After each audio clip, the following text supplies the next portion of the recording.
Warren Blackwood lay motionless in his study chair, eyes closed, breath steady, pretending to sleep while testing the character of the desperate woman he'd sheltered from the storm.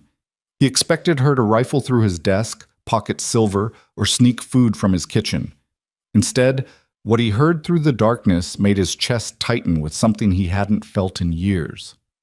Elena Frost knelt beside her sleeping son, whispering words that would shatter every wall Warren had built around his grief-hardened heart. This was no ordinary night. This was the beginning of everything changing. If you're ready to discover how a test of character became a journey of redemption, stay with me until the very end. Hit that like button and comment with your city so I can see how far this story travels across the world. The winter wind screamed across the Kansas plains like a living thing, battering against the weathered walls of Blackwood Ranch with fists of ice and fury. Inside the main house, Warren Blackwood sat in his leather study chair, the fire burning low in the hearth, casting shadows that danced and twisted across the dark-paneled walls. To anyone watching, he appeared to be sleeping, head tilted back, arms resting on the chair's worn almond armrests, chest rising and falling in the steady rhythm of slumber. But Warren Blackwood was wide awake. His eyes, though closed, were alert behind their lids. His breathing, though measured, was carefully controlled. Every muscle in his body remained coiled with tension beneath the facade of rest. He'd been sitting this way for nearly an hour, waiting, listening, testing her. Elena Frost had arrived at his door 3 weeks ago, blown in by the season's worst blizzard with nothing but the clothes on her back, a thin shawl, and a 5-year-old boy clutched to her chest. Warren had watched from his upstairs window as she'd collapsed against his gate, her legs finally giving out after what must have been miles of walking through waist-deep snow. He'd stood there for a full minute, war raging inside his chest, before finally, grudgingly, going out to bring them in. He wasn't a charitable man. Hadn't been for 7 years, not since the fever took his wife Catherine and their infant daughter Rose within 3 days of each other. The house that had once rung with laughter and life had become a mausoleum, and Warren, its sole remaining occupant, wandering through rooms that echoed with ghosts.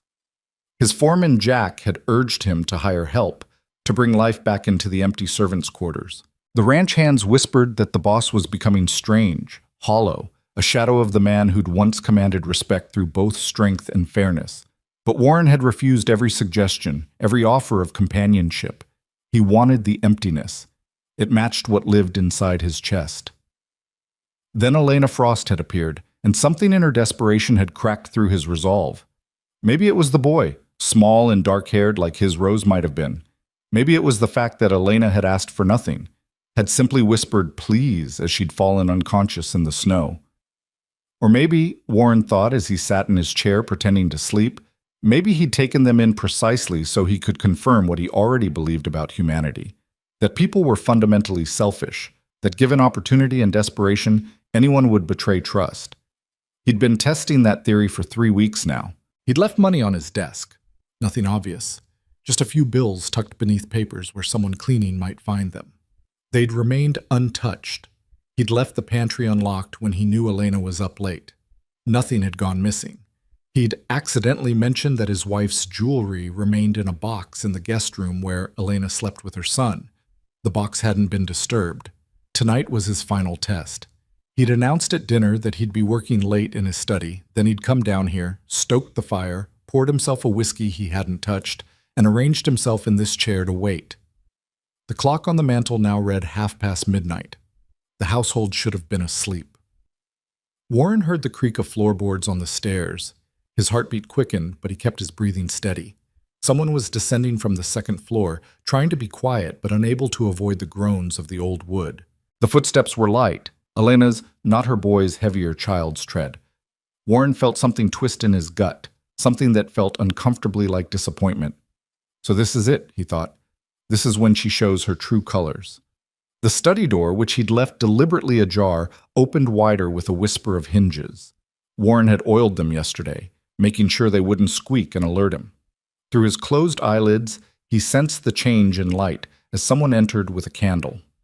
Elena Frost stepped into the room, and Warren waited for the sound of drawers opening, papers rustling, the clink of coins being pocketed. Instead, he heard something entirely unexpected. A soft, sad sigh. "Oh, Mr. Blackwood," Elena's voice whispered into the darkness, so quiet he almost didn't hear it. "You'll catch your death sleeping here with the fire so low."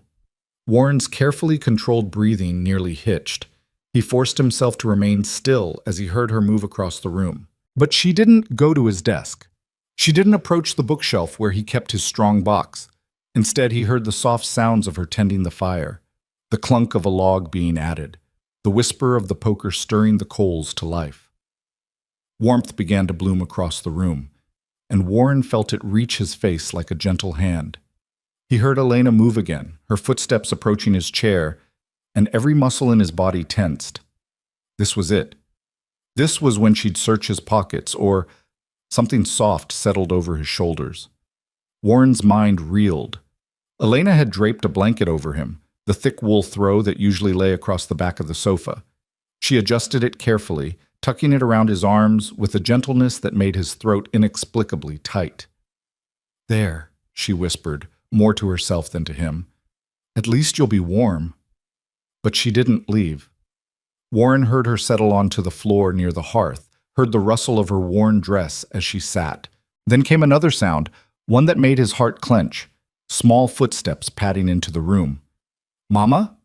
The boy's voice was sleepy, confused. "Why aren't you in bed?" "Shh, Tommy, quiet now." Elena's voice held gentle reproof. "You'll wake Mr. Blackwood." "But Mama, you're not in bed either." The child's logic was irrefutable. Warren heard Elena pull her son close, heard the soft sound of her kiss on his hair. "I couldn't sleep, sweetheart. Sometimes grown-ups have nights like that. I came down for some water and found Mr. Blackwood asleep in his chair. I was just making sure he stayed warm." "Why doesn't he sleep in his bed like us?" Tommy asked, his voice carrying that particular mixture of curiosity and concern that only children possess. There was a pause. When Elena spoke again, her voice carried a weight that Warren hadn't heard before. "Sometimes, Tommy, when people hurt badly enough on the inside, they forget how to do simple things like go to bed at proper times. Sometimes the hurt is so big it fills up all the rooms in their house, and they don't know how to make space for themselves anymore." "Is Mr. Blackwood hurt inside?" Warren's fingers clenched beneath the blanket, but he kept his face relaxed, kept his breathing even. "Yes, baby. I think he is." "Can we fix him?" The question was asked with such innocent certainty that something in Warren's chest cracked. "Oh, Tommy," Elena's voice wavered. "Some hurts aren't the kind you can fix. Some hurts people have to carry. But you know what we can do?" "What, Mama?" "We can be kind. We can be grateful for the shelter he's given us. We can make sure that while we're here, this house has some light in it again. Not to fix his hurt. That's not our place. But just to show him that kindness still exists. That not everything in this world is loss and loneliness." Warren heard the boy shift, heard the innocent confusion in his voice. "But Mama, who takes care of Mr. Blackwood? Who makes sure he's not lonely?" The question hung in the air like smoke. Warren found himself waiting for Elena's answer with an intensity that unnerved him. "I don't think anyone does, sweetheart. I think Mr. Blackwood has been alone for a very long time. That's why we need to be extra good, extra quiet, extra helpful. Not because we owe him, though we do, more than we could ever repay. But because," her voice dropped to barely a whisper, "because everyone deserves to know that someone notices them. Everyone deserves to know that someone cares whether they're warm at night." "Even if they're grumpy?" Tommy asked. Elena's laugh was soft and sad. "Especially if they're grumpy. Sometimes people are grumpy because they're protecting hurt places inside them. You be patient with Mr. Blackwood, Tommy. He's given us a roof and food when we had nothing. That makes him a good man, even if he doesn't smile much." "Okay, Mama." There was a pause. "I wish we could stay here forever. I like having a real bed, and the barn cat let me pet her today." Warren heard the hitch in Elena's breathing, heard her struggle for composure. "I know, baby. But we can't expect Mr. Blackwood's kindness to last forever. Men like him, they help because it's the right thing to do, but they don't make permanent places for strangers. When the spring thaw comes and the roads are passable again, we'll need to move on. We'll find a town, find work. I'll sew or clean or do whatever needs doing. We'll be all right. But I don't want to go. The child's voice rose slightly, and Elena shushed him quickly. I know, but this isn't our home, Tommy. It's Mr. Blackwood's home, and he's let us stay here out of the goodness of his heart. We can't take advantage of that. We can't overstay our welcome. The best way to repay kindness is to be gracious about it, to not ask for more than what's freely given. I want to give him something, Tommy insisted. He gave us a home. What can we give him? Warren felt his throat close completely. He'd been waiting for evidence of opportunism, of greed, of the selfishness he'd convinced himself was humanity's true nature.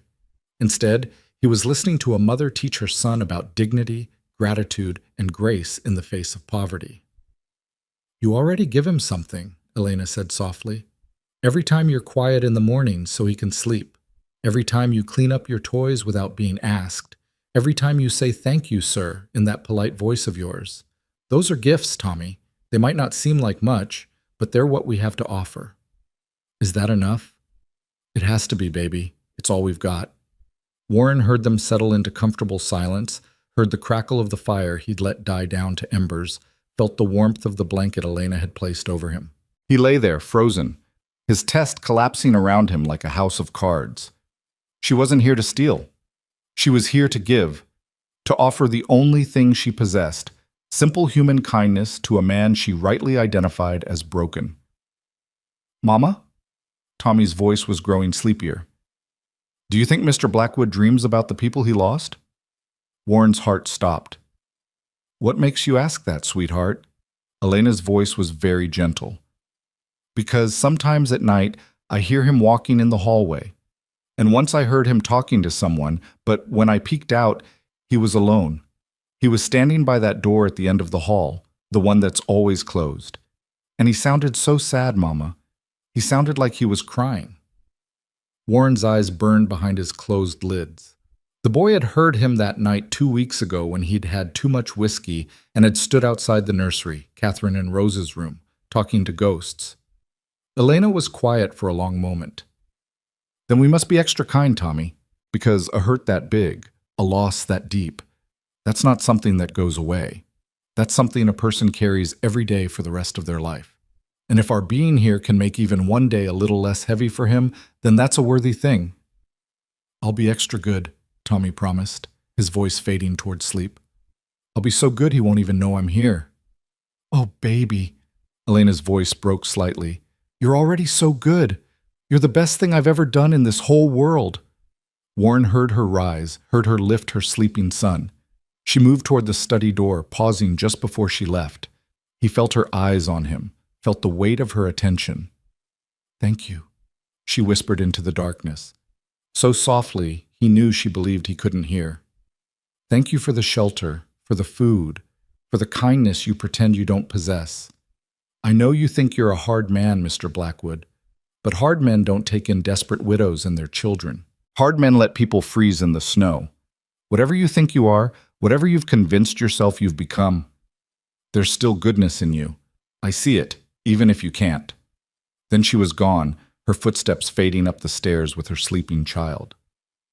Warren sat in his chair, the blanket warm around his shoulders, the fire crackling with new life, and let out a breath that shook his entire frame. His test had failed spectacularly, or perhaps it had succeeded in ways he hadn't anticipated. He'd expected to prove that people were inherently selfish. Instead, he discovered that some people, when given nothing, found ways to give anyway. For the first time in 7 years, Warren Blackwood felt something stir in the frozen wasteland of his chest. It wasn't happiness. He wasn't sure he remembered what that felt like. It wasn't hope. That seemed too ambitious. It was something smaller, more fragile. The faint possibility that maybe, just maybe, his house didn't have to be a tomb forever. He opened his eyes and stared into the fire Elena had rebuilt. The flames danced and twisted, alive and warm, pushing back the darkness. Across the room, the whiskey he'd poured hours ago sat untouched on his desk. He'd been planning to drink himself into oblivion after confirming his suspicions about human nature, after proving to himself that kindness was just another mask people wore until opportunity presented itself. Instead, he found himself standing, his joints stiff from sitting so long, and walking to his desk. He picked up the glass and carried it to the window, looking out at the frozen expanse of his land. Snow stretched to the horizon, pristine and merciless, beautiful and deadly. Out there, Elena and her son would have died, would have frozen and been buried until spring thaw revealed their bodies. He'd saved them from that. But the question that gnawed at him now was, who was going to save him? Warren poured the whiskey back into its decanter and returned to his chair. The blanket still held Elena's warmth, carried the faint scent of the lavender soap she used sparingly, making each bar last as long as possible. He pulled it around himself properly and stared into the fire. In the morning, he would pretend this night never happened. He would be the same gruff, distant man he'd been for 3 weeks. He would maintain the walls that kept people at arm's length, that protected the raw wound of his grief from exposure. But something had changed. Something had cracked. And Warren Blackwood wasn't sure whether to be terrified or relieved. The days that followed took on a strange new quality. Warren went through his usual routines, rising before dawn, checking on the livestock, meeting with his foreman Jack about ranch business, eating meals in silence. But now he found himself noticing things he'd deliberately ignored before. He noticed how Elena rose even earlier than him, how she had hot coffee waiting when he came down, how she never asked for thanks or acknowledgement. He noticed how she mended his shirts without being asked, how she somehow made the meals stretch further without them tasting like poverty. He noticed how his house had begun to smell like living again, like bread baking and fires burning, and the particular scent of soap and clean things. He noticed Tommy, too, the boy who kept himself small and quiet, who played with wooden spoons and bits of string because those were the toys he had. The boy who said, "Yes, sir," and "No, sir," and "Thank you, sir," with such earnest politeness that it made Warren's chest hurt. The boy who watched Warren with huge dark eyes that held no fear, only curiosity and a child's uncomplicated desire to understand the world. 3 days after the night in the study, Warren walked into the kitchen to find Tommy standing on a chair at the counter, carefully shaping biscuit dough under Elena's watchful eye. The boy's tongue stuck out slightly in concentration, his small hands working with determined precision. "Gentle, baby," Elena instructed softly. "Too much handling makes them tough." "Like Mr. Blackwood?" Tommy asked innocently. Warren froze in the doorway, unseen. Elena's laugh was startled and warm. "Tommy, you can't say things like that." "But you said handling life too rough makes people tough. I was just thinking, that's hard, baby, not tough. And—" She paused, seemed to consider. "Actually, maybe you're right. Maybe too much hard handling does make people tough. But that's not always a bad thing. Sometimes toughness is what keeps people standing when everything else tries to knock them down."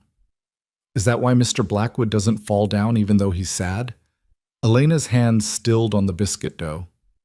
"Yes, sweetheart. I think that's exactly why." Warren cleared his throat, making his presence known. Both Elena and Tommy jumped. Tommy nearly fell off his chair, but Elena caught him with practiced ease, her face flushing with embarrassment. "Mr. Blackwood, I didn't hear you come in. I hope you don't mind. Tommy wanted to help with breakfast, and I thought, it's fine." Warren's voice came out gruffer than he intended, rough from disuse and discomfort. He wasn't used to conversations, to explaining himself. "Teach the boy what you want. It's your kitchen." "Oh, no, sir. It's your kitchen. We're just—" "I meant what I said." He turned to leave, then paused, the words sticking in his throat like thorns. But he forced them out anyway, made himself speak them into being. "The biscuits you made yesterday, they were good." The silence that followed was profound. Warren didn't turn around, didn't want to see Elena's face, didn't want to witness the impact of what amounted to the first compliment he'd given anyone in 7 years.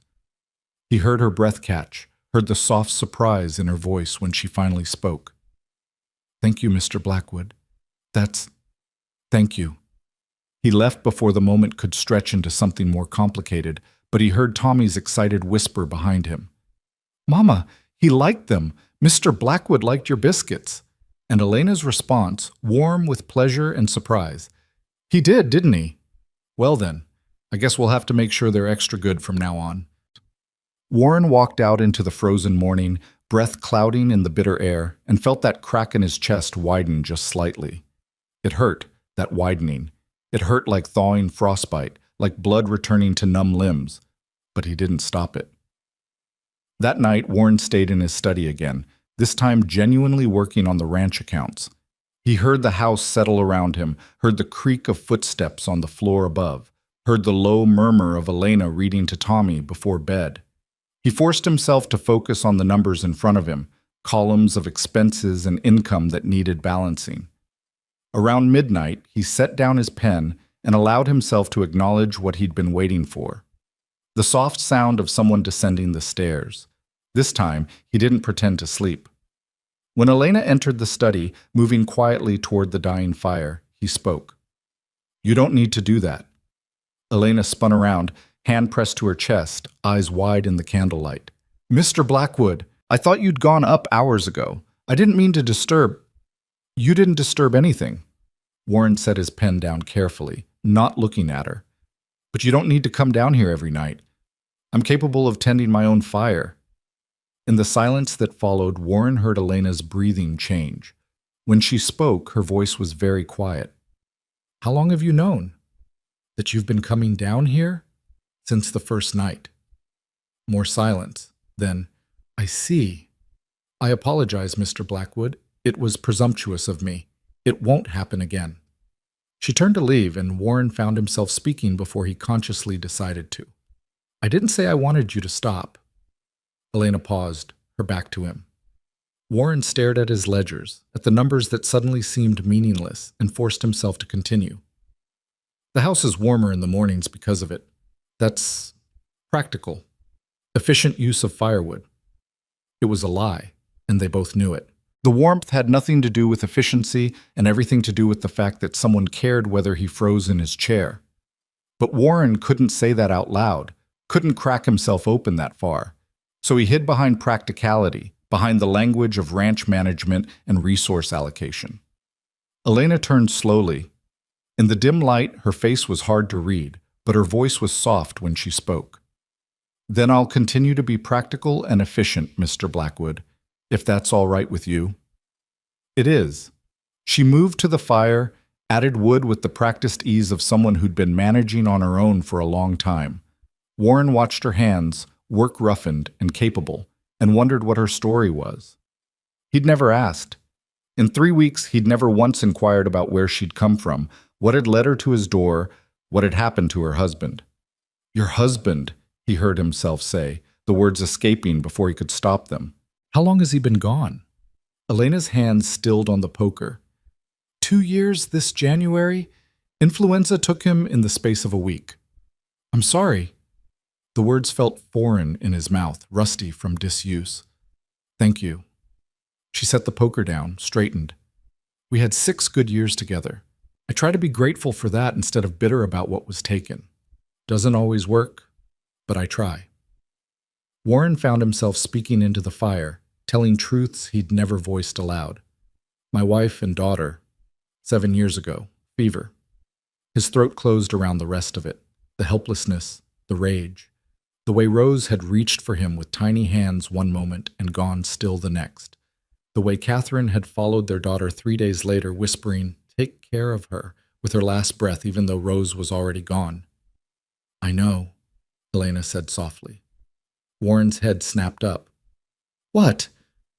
"I'm sorry. I don't mean to intrude, but when you're staying in someone's home, you see things." "There are pictures in the guest room, a wedding photograph, a baby's christening gown in the wardrobe.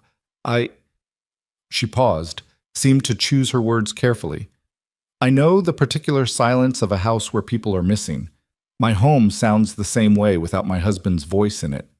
Warren stared at her, this woman who'd been sleeping in his dead wife's favorite room, surrounded by Catherine's things, by Rose's tiny clothes, and who had said nothing. Who had kept his grief sacred, who had not pried or prodded or offered empty platitudes. "Why did you leave?" he asked. "Where were you going when the storm caught you?" Elena moved to the window, looked out at the frozen darkness. "After my husband died, I tried to keep going. Tried to keep our little house, take in sewing, make it work. But I couldn't keep up with the rent. The landlord was patient for a while, but patience runs out when people need money. We got evicted 3 months ago. 3 months? Warren's voice sharpened. You've been on the road for 3 months? In winter? We stayed where we could. Churches mostly, charity homes. I took work where I found it, a few days here, a week there. But charity has limits, Mr. Blackwood, and I had no skills beyond sewing and basic housework. No family, no connections. I thought if I could get to my cousin in Nebraska, we might... She shook her head. But Nebraska is far and the snow came early this year. We were trying to reach the next town when the storm hit. We'd have died if you hadn't... Her voice cracked slightly. If you hadn't opened your door. Warren absorbed this, the brutal reality of it. She'd been walking toward Nebraska, still hundreds of miles away, with nothing but a child and hope. The odds of making it had been next to nothing. The fact that they'd reached his ranch alive was either providence or sheer stubborn luck. Your cousin, he said. You have family waiting? Elena's laugh was bitter. I have a cousin I haven't seen in 10 years who may or may not remember my existence. That's not family, Mr. Blackwood. That's just a name I wrote down because the alternative was having nowhere to aim for. The fire crackled between them. Outside, wind howled across the plains, rattling the windows with fingers of ice. Inside, 2 people who understood loss stood in silence, the space between them filled with all the words they didn't know how to say. Finally, Elena spoke, her voice steady despite its softness. I'll stay as long as you permit it, through the winter, if you're that generous. And when spring comes, I'll take Tommy and move on. I won't presume on your kindness forever, Mr. Blackwood. But while I'm here, I'll earn my keep. I'll keep your house warm and your meals cooked and your shirts mended. Not because I'm trying to secure a permanent place, I know better than to hope for that, but because it's what I can do. And because, she paused, met his eyes across the dim room. Because you gave us our lives back, and that deserves whatever gratitude I can offer. Warren wanted to say something, wanted to tell her she didn't owe him anything, that he'd acted on impulse rather than virtue. But the words wouldn't come, so instead he nodded, a short, sharp movement, and returned his attention to his ledgers. Elena took this as the dismissal it was. But before she left, she did something unexpected. She went to the desk, picked up the empty coffee cup Warren had been drinking from hours ago, and replaced it with a fresh cup from the pot she must have kept warm in the kitchen. The coffee steamed in the cold room, rich and dark. You should sleep, she said quietly, but if you won't, at least stay warm. Then she was gone, leaving Warren alone with his numbers and his thoughts and a cup of coffee that tasted like someone cared. He sat there for a long time after she left, staring at nothing, feeling the walls he'd built so carefully beginning to develop fissures. It terrified him, that cracking. It felt like dying and being born at the same time, like waking up from a long, cold sleep to discover the world had continued without him. The coffee grew cold in his hands, but Warren didn't move. He sat in his study, in the house that had been a tomb for 7 years, and listened to it breathe with new life. Upstairs, Elena and Tommy slept in the room where Catherine had once planned their future. Down here, Warren sat surrounded by 7 years of silence and began, just barely, to imagine what sound might feel like again. It wasn't healing, it wasn't even close to healing, but it was the first tiny step away from the grave he'd been living in, and that was enough. For now, that was enough. The pattern established itself quietly, like snow accumulating on a windowsill, so gradual that Warren didn't notice until it had already transformed the landscape of his days. Every morning, he woke to the smell of coffee already brewing. Every evening, he returned from the cold to find the house warm, the lamps lit, something cooking that made the kitchen smell like a home instead of a building. And every night, long after the household had supposedly gone to sleep, Elena came down to tend his fire, to leave small comforts he pretended not to notice. A week after their conversation in the study, Warren came in from checking the livestock to find his heavy coat, which had been missing 2 buttons for months, hanging by the door with the buttons replaced. He stood there staring at it for a full minute, running his thumb over the new buttons, simple brown things that matched the originals perfectly. Elena must have searched through Catherine's old sewing basket to find them. He didn't thank her, didn't know how to acknowledge the gesture without making it into something bigger than he could handle. But that night, he left an extra log by the fireplace in his study, making her nightly task easier. It was the only language he had. Tommy began appearing in unexpected places. Warren would walk into the barn to find the boy sitting cross-legged in the hay, talking softly to the barn cats. He'd glance out his study window and see small footprints in the snow, tracing elaborate patterns in the yard. Once he opened the door to the storage room and discovered Tommy organizing scattered tools, his small face scrunched in concentration as he tried to figure out where each item belonged. "I wasn't snooping, sir," Tommy said quickly, dropping the hammer he'd been holding. "I just thought, Mama says we should help where we can, and I saw these were all mixed up, so I thought, it's fine." Warren picked up the hammer, hung it on its proper hook. "You know where this goes?" Tommy shook his head. "Here, and the saw goes there. Nails in that drawer, sorted by size." Warren demonstrated, aware of the boy watching his every movement with intense focus. "Think you can remember that?" "Yes, sir." Tommy's face lit up with pleasure so pure it was almost painful to witness. "I'll remember all of it. I'm good at remembering." Warren grunted, turned to leave, then paused. "The cat's in the barn. Don't pick up the orange one. She's mean." "Oh, I know, sir. She scratched me yesterday. But I think she's just scared, not mean. Mama says sometimes people act mean when they're really just frightened." Warren looked at the boy, at his earnest face and his two old eyes, and felt something shift in his chest. "Your mother's right, but the cat will still scratch you." "That's okay. I'll just be patient.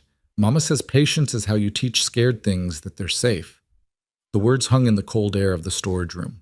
Warren wondered if Elena had been talking about the cat at all, or if her son had somehow understood a lesson meant for an entirely different subject. He left without responding, but he found himself thinking about it for the rest of the day. That evening at dinner, the first meal Warren had shared with them since they'd arrived, sitting at the table instead of taking his plate to his study, Tommy asked a question that made Elena choke on her water. "Mr. Blackwood, why do you have a room you never open?" "Tommy!" Elena's face flushed with mortification. "That's not... You can't ask." "It's at the end of the hall," Tommy continued, oblivious to his mother's distress. "The door with the pretty carved flowers. I saw you standing in front of it the other night. You looked so sad." Warren's hand stilled on his fork. The nursery. Catherine had been so proud of that door, had commissioned it specially when she learned she was pregnant. Roses and vines carved into the wood, a celebration of life and hope and all the future they'd thought they'd have. "Tommy, apologize right now." Elena's voice was sharp with horror. "Mr. Blackwood's home is his private... It was my daughter's room." Warren's voice cut through Elena's apology, rough as gravel. "She died there. I haven't opened it since." The silence that fell was absolute. Tommy's eyes went wide, his small face crumpling with understanding and regret. Elena looked like she wanted to sink through the floor. Warren picked up his fork and resumed eating, though the food tasted like ash. "I'm sorry," Tommy whispered. "I didn't mean to make you sad." "You didn't make me sad, boy. I was already sad. You just asked about it." Warren took a drink of water, forced himself to meet Tommy's stricken gaze. "It's not wrong to ask questions, but some questions have answers that hurt. I won't ask any more, I promise. Asking isn't the problem." Warren set his glass down carefully. "The problem is when people ask and then tell you how you should feel about the answers, or when they ask and then expect you to pretend the hurt isn't there. You didn't do either of those things." Elena was staring at him with an expression Warren couldn't decipher. He stood abruptly, his chair scraping against the floor. "I'll be in my study." He left his half-finished dinner and retreated to the only space that still felt entirely his. But even there, he couldn't escape the image of Tommy's face, the child's innocent question exposing wounds Warren had convinced himself were safely hidden. An hour later, there was a soft knock on his door. Warren didn't answer, but the door opened anyway. Elena entered carrying a tray with coffee and what looked like apple cake. Where she'd found apples in the middle of winter, he had no idea. "I'm not hungry," he said without turning around. "Then the cake will keep." Elena set the tray down on the small table near the fire. "I wanted to apologize for Tommy. He doesn't understand boundaries yet. I'll speak with him. Don't. Warren finally turned to face her. Don't teach him not to see what's right in front of him. Don't teach him to pretend pain doesn't exist just because it makes people uncomfortable. Elena studied him in the firelight, her expression thoughtful. Is that what people did to you? Pretended your pain didn't exist? They tried to fix it. Tried to tell me time would heal it, that I'd move on, that I'd find happiness again. As if grief was a cold you recover from, instead of an amputation you learn to live with. Warren's voice was bitter. After a while they stopped coming around, easier that way. For everyone. I won't do that. Elena moved closer, her voice steady. I won't try to fix you, and I won't pretend your grief is something you should hide. But I also won't let you drown in it unchallenged. Not while I'm in this house. Warren's laugh was harsh. You think you can save me, Mrs. Frost? Is that what this is? Some kind of missionary work? No. Elena's eyes flashed with something sharp. I think you're drowning yourself on purpose, and I think you've been doing it for so long you've forgotten there's air above the water. I'm not trying to save you, Mr. Blackwood. I'm just refusing to watch a good man waste away without at least holding up a mirror so he can see what he's become. The words hit like a slap. Warren stepped closer, his voice dropping to something dangerous. And what have I become, Mrs. Frost? Tell me, since you figured it all out. Lonely. The word was soft but unyielding. You've become lonely. Not alone, lonely. There's a difference. Alone is a state of being. Lonely is a choice. She held his gaze without flinching. You've built walls so high that nothing can reach you, and now you're suffocating inside them. And the worst part is, you know it. You know it, and you're so terrified of hurting again that you'd rather slowly die of isolation than risk caring about anything. Warren's breath came hard. You don't know anything about me. I know enough. Elena's voice gentled slightly. I know you pull your dead wife's blanket over yourself at night even though it's threadbare. I know you stand outside your daughter's door every Tuesday evening at exactly 7 o'clock, the same time every week, like a ritual. I know you rebuilt the fire in the barn 3 times last week because the newborn calf reminded you of something you lost. I know because I see you, Mr. Blackwood. Maybe for the first time in 7 years, someone is actually seeing you. Warren felt his carefully constructed defenses cracking, felt the walls developing fissures he couldn't repair. Stop. Why? Because it hurts? Elena's eyes held his. Everything hurts. Living hurts. But at least it's living. My wife and daughter are dead. The words exploded from Warren with all the force of 7 years' suppression. They died in my arms, and I couldn't stop it. I couldn't save them. I couldn't do anything but watch them slip away. So yes, I built walls. Yes, I chose lonely over the alternative, because caring about people means watching them die, and I can't— His voice broke. I can't do that again. The silence stretched between them, heavy with truth. When Elena spoke again, her voice was impossibly gentle. I understand. I do.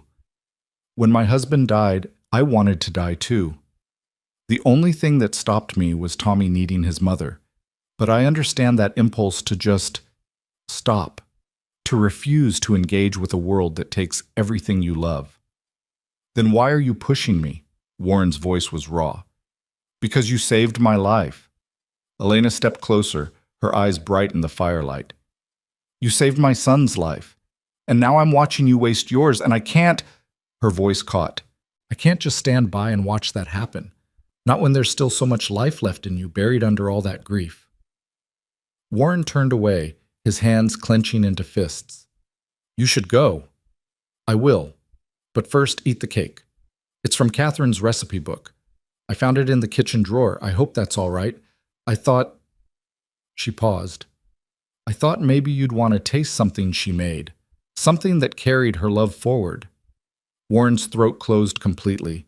He heard Elena leave, heard the soft click of the door, and then he was alone with a slice of apple cake made from his dead wife's recipe by a woman who saw too much and understood too little, and somehow, impossibly, both. He sat down heavily and picked up the fork. The first bite tasted like memory, sweet and painful, and so achingly familiar that tears burned his eyes. Catherine had made this cake for every birthday, every celebration, every Tuesday evening dinner. It was her signature, her gift, her way of saying I love you without words. Warren ate every bite, and with each forkful, he felt the past 7 years pressing down on him like a physical weight. But he also felt something else, something he'd been running from since the night he'd pretended to sleep while Elena taught her son about kindness. The faint, terrifying possibility that maybe he didn't want to be alone forever. That night, when Elena came down to tend his fire, Warren didn't pretend to work. He sat in his chair and watched her move through her ritual, the careful addition of logs, the precise arrangement to maximize heat and minimize smoke. She worked with the efficiency of someone who'd learned to make every movement count, every resource stretch. "You were right," he said into the quiet. Elena turned, surprise flickering across her face. "About what?" "I'm lonely. I have been for 7 years." Warren stared into the fire. "After they died, people kept telling me I'd heal. That time would make it better. But it didn't get better. It just got distant. Like looking at my life through glass. And after a while, the distance felt safer than the alternative." Elena sat down in the chair across from him, her hands folded in her lap. She didn't speak, just waited. "I tested you," Warren continued, the confession spilling out before he could stop it. "That first night you came down here. I pretended to sleep because I wanted to see what you'd do. I wanted proof that people are fundamentally selfish, that given opportunity, anyone would take advantage." "I know," Elena said softly. Warren's head snapped up. "What?" "I knew you were awake. Your breathing was too controlled, too measured. People who are really asleep breathe differently." A small smile touched her lips. "I've spent 2 years sleeping in charity homes and church basements, Mr. Blackwood. You learn to tell when people are watching you. Then why? Because you needed to see for yourself." Elena leaned forward slightly.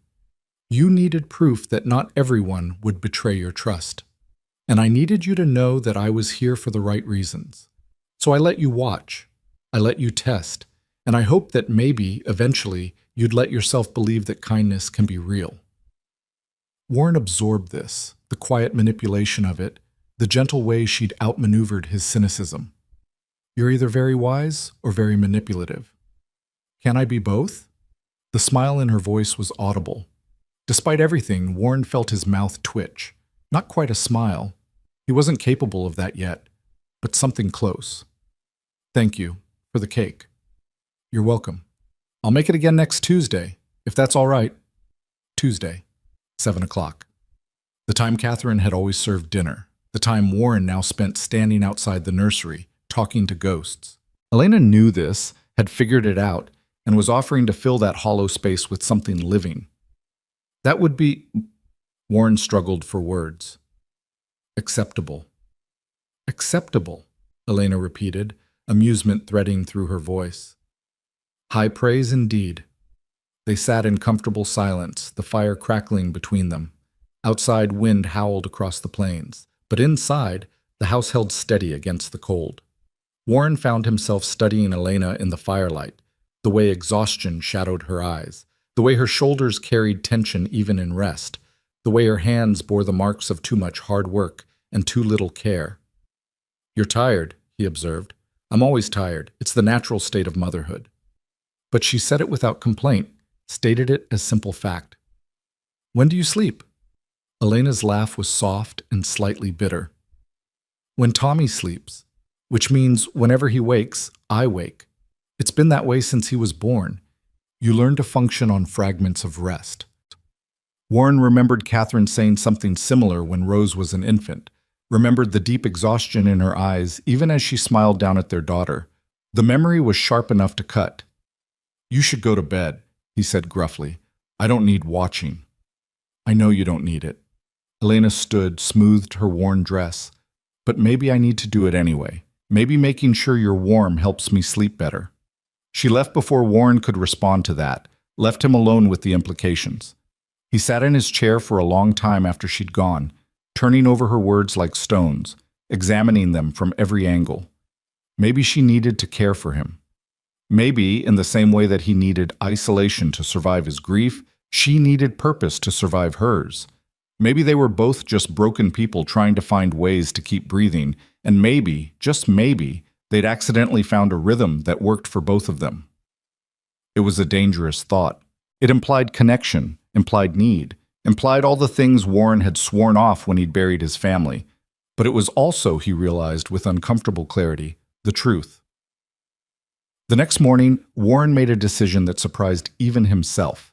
He found Tommy in the barn, still organizing tools with dedicated focus, and cleared his throat. The boy jumped, spun around, his face lighting up with nervous pleasure. "Mr. Blackwood, I'm almost done. Just the small nails left to sort, and then leave them. I need help with something else." Tommy's eyes went wide. "Really? I mean, yes, sir. What do you need?" Warren led the boy to the stables, where his 3 remaining horses stood in their stalls. He'd sold most of the livestock over the years, unable to care about the ranch the way it deserved, but he'd kept the horses. Catherine had loved horses. "This is Ash," Warren said, gesturing to the gray mare. "That's Storm, and the bay is called Copper. They need exercise, but I can't ride them all. You're going to learn to help." Tommy's face transformed with joy so intense it was almost painful to witness. "You're going to teach me to ride?" "I'm going to teach you to care for horses. Riding comes after you prove you can handle the responsibility." Warren opened Ash's stall, led her out. "First lesson? Horses are bigger and stronger than you. They know it, and you need to respect it. But if you're calm and confident, they'll trust you. Understand?" "Yes, sir." Tommy was practically vibrating with excitement. Warren spent the next hour teaching the boy the basics: how to approach a horse, how to read their body language, how to brush them properly. Tommy absorbed every word like a sponge, asking intelligent questions and following instructions with careful precision.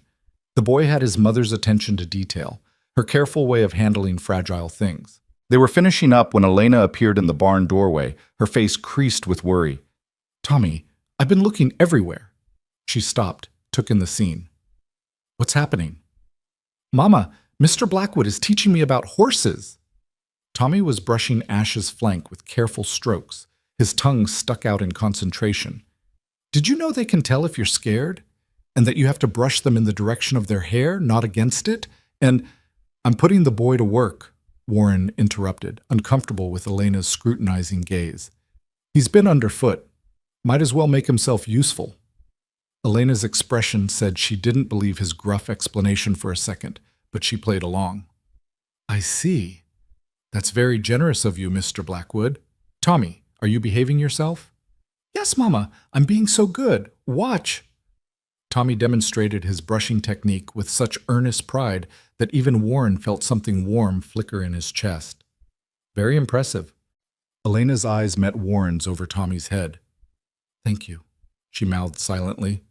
Warren grunted, turned away, focused on coiling a lead rope with unnecessary intensity. But he was aware of Elena watching, aware of the gratitude radiating from her like heat from a fire. It made him uncomfortable, that gratitude. Made him feel like he was doing something meaningful, when all he was doing was teaching a boy basic horsemanship to keep him occupied. Except that wasn't true, and they both knew it. Over the following weeks, a routine established itself.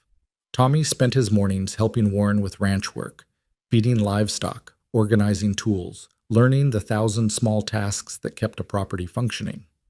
Elena continued her quiet campaign of domestic care, filling the house with warmth and order, and every night she came down to tend Warren's fire while he pretended not to need it. The house began to change. Not dramatically. Warren wasn't ready for dramatic, but in small, almost imperceptible ways. Fresh herbs appeared on the kitchen windowsill, growing in chipped teacups. The curtains in the parlor, which had been drawn for 7 years, suddenly opened one morning, letting in weak winter light. Furniture got rearranged, pictures straightened, surfaces freed from dust. Warren noticed but said nothing. Let Elena do what she needed to do. Let her restore life to dead spaces. He found he could tolerate it as long as she didn't touch 3 things: Catherine's room, which remained locked, Rose's nursery, which stayed closed, and the small locked cabinet in his study where he kept their most precious belongings. Those were his. Those remained sacred, but everything else could be negotiated. One evening, Warren came in from a particularly brutal day. A fence had collapsed in the wind, 3 head of cattle had wandered off, and one of his ranch hands had quit without notice, to find Tommy sitting at the kitchen table crying silently while Elena wrapped his hand in clean cloth. "What happened?" Warren's voice came out sharper than intended. "Nothing, sir." Elena didn't look up. "Tommy was helping me with dinner and burned his hand on the stove. It's not serious." But Tommy's tears weren't stopping, and the boy's shoulders shook with the effort of keeping quiet. Warren recognized that particular brand of crying, the kind where you're trying desperately not to be a burden, where you're failing at even basic tasks and feeling worthless because of it. He'd cried like that at his wife's funeral. Warren crossed to the table, knelt down to Tommy's level. Something he never did. Something that cost him considerable pride. "Let me see."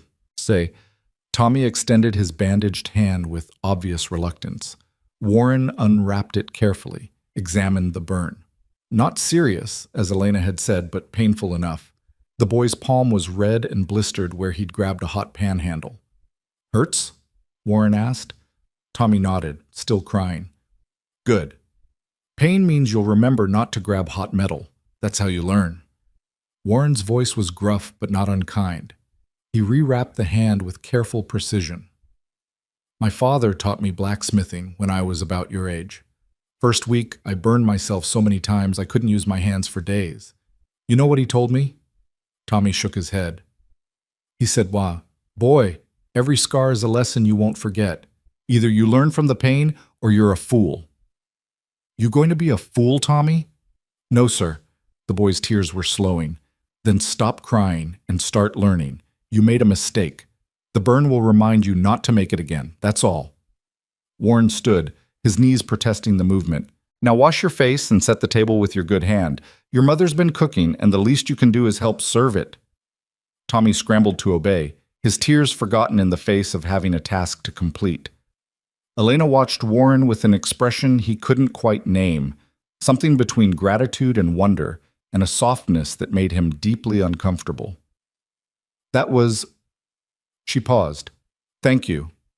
I didn't do anything." Warren moved to the sink, washing his hands with unnecessary thoroughness. Boy needed to stop feeling sorry for himself. "You gave him exactly what he needed. How did you know?" Warren dried his hands, kept his back to her. "Because someone did the same for me once. Long time ago. Different pain, same principle." They ate dinner together that night. A real dinner at the table, with conversation and the passing of dishes and Tommy chattering about the horses between careful bites taken with his good hand. Warren participated minimally, responding in grunts and single syllables, but he participated. And when Tommy asked if he could help with the horses again tomorrow, despite his burned hand, Warren found himself saying yes. After dinner, after Tommy had gone to bed, Warren sat in his study and felt the weight of the day settling into his bones. He was tired. The kind of tired that came from carrying grief like a stone for so long that you forgot what it felt like to walk without it. But he was also something else, something he couldn't quite name. Less alone, maybe. Less determined to be isolated.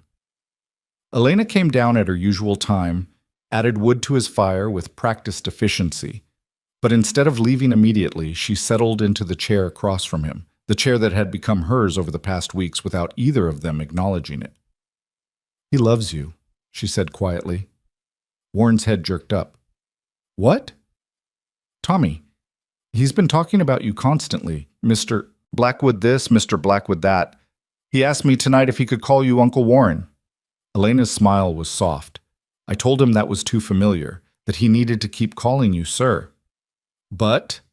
Warren heard the unspoken question. "But I wanted you to know, in case—" She paused. "In case it mattered to you, that a little boy looks up to you, that you've become important to him." The words landed like stones in Warren's chest. Important. He'd become important to someone again. The thought terrified him. "Don't let him get attached," Warren said roughly. "You're leaving in spring. Best if he understands this is temporary." "I know." Elena's voice was sad. I remind him every day. But children don't understand temporary the way we do. They live in the now. And right now, you're the closest thing to a father he's had in 2 years. I'm not his father. I know that too. Elena stood, prepared to leave.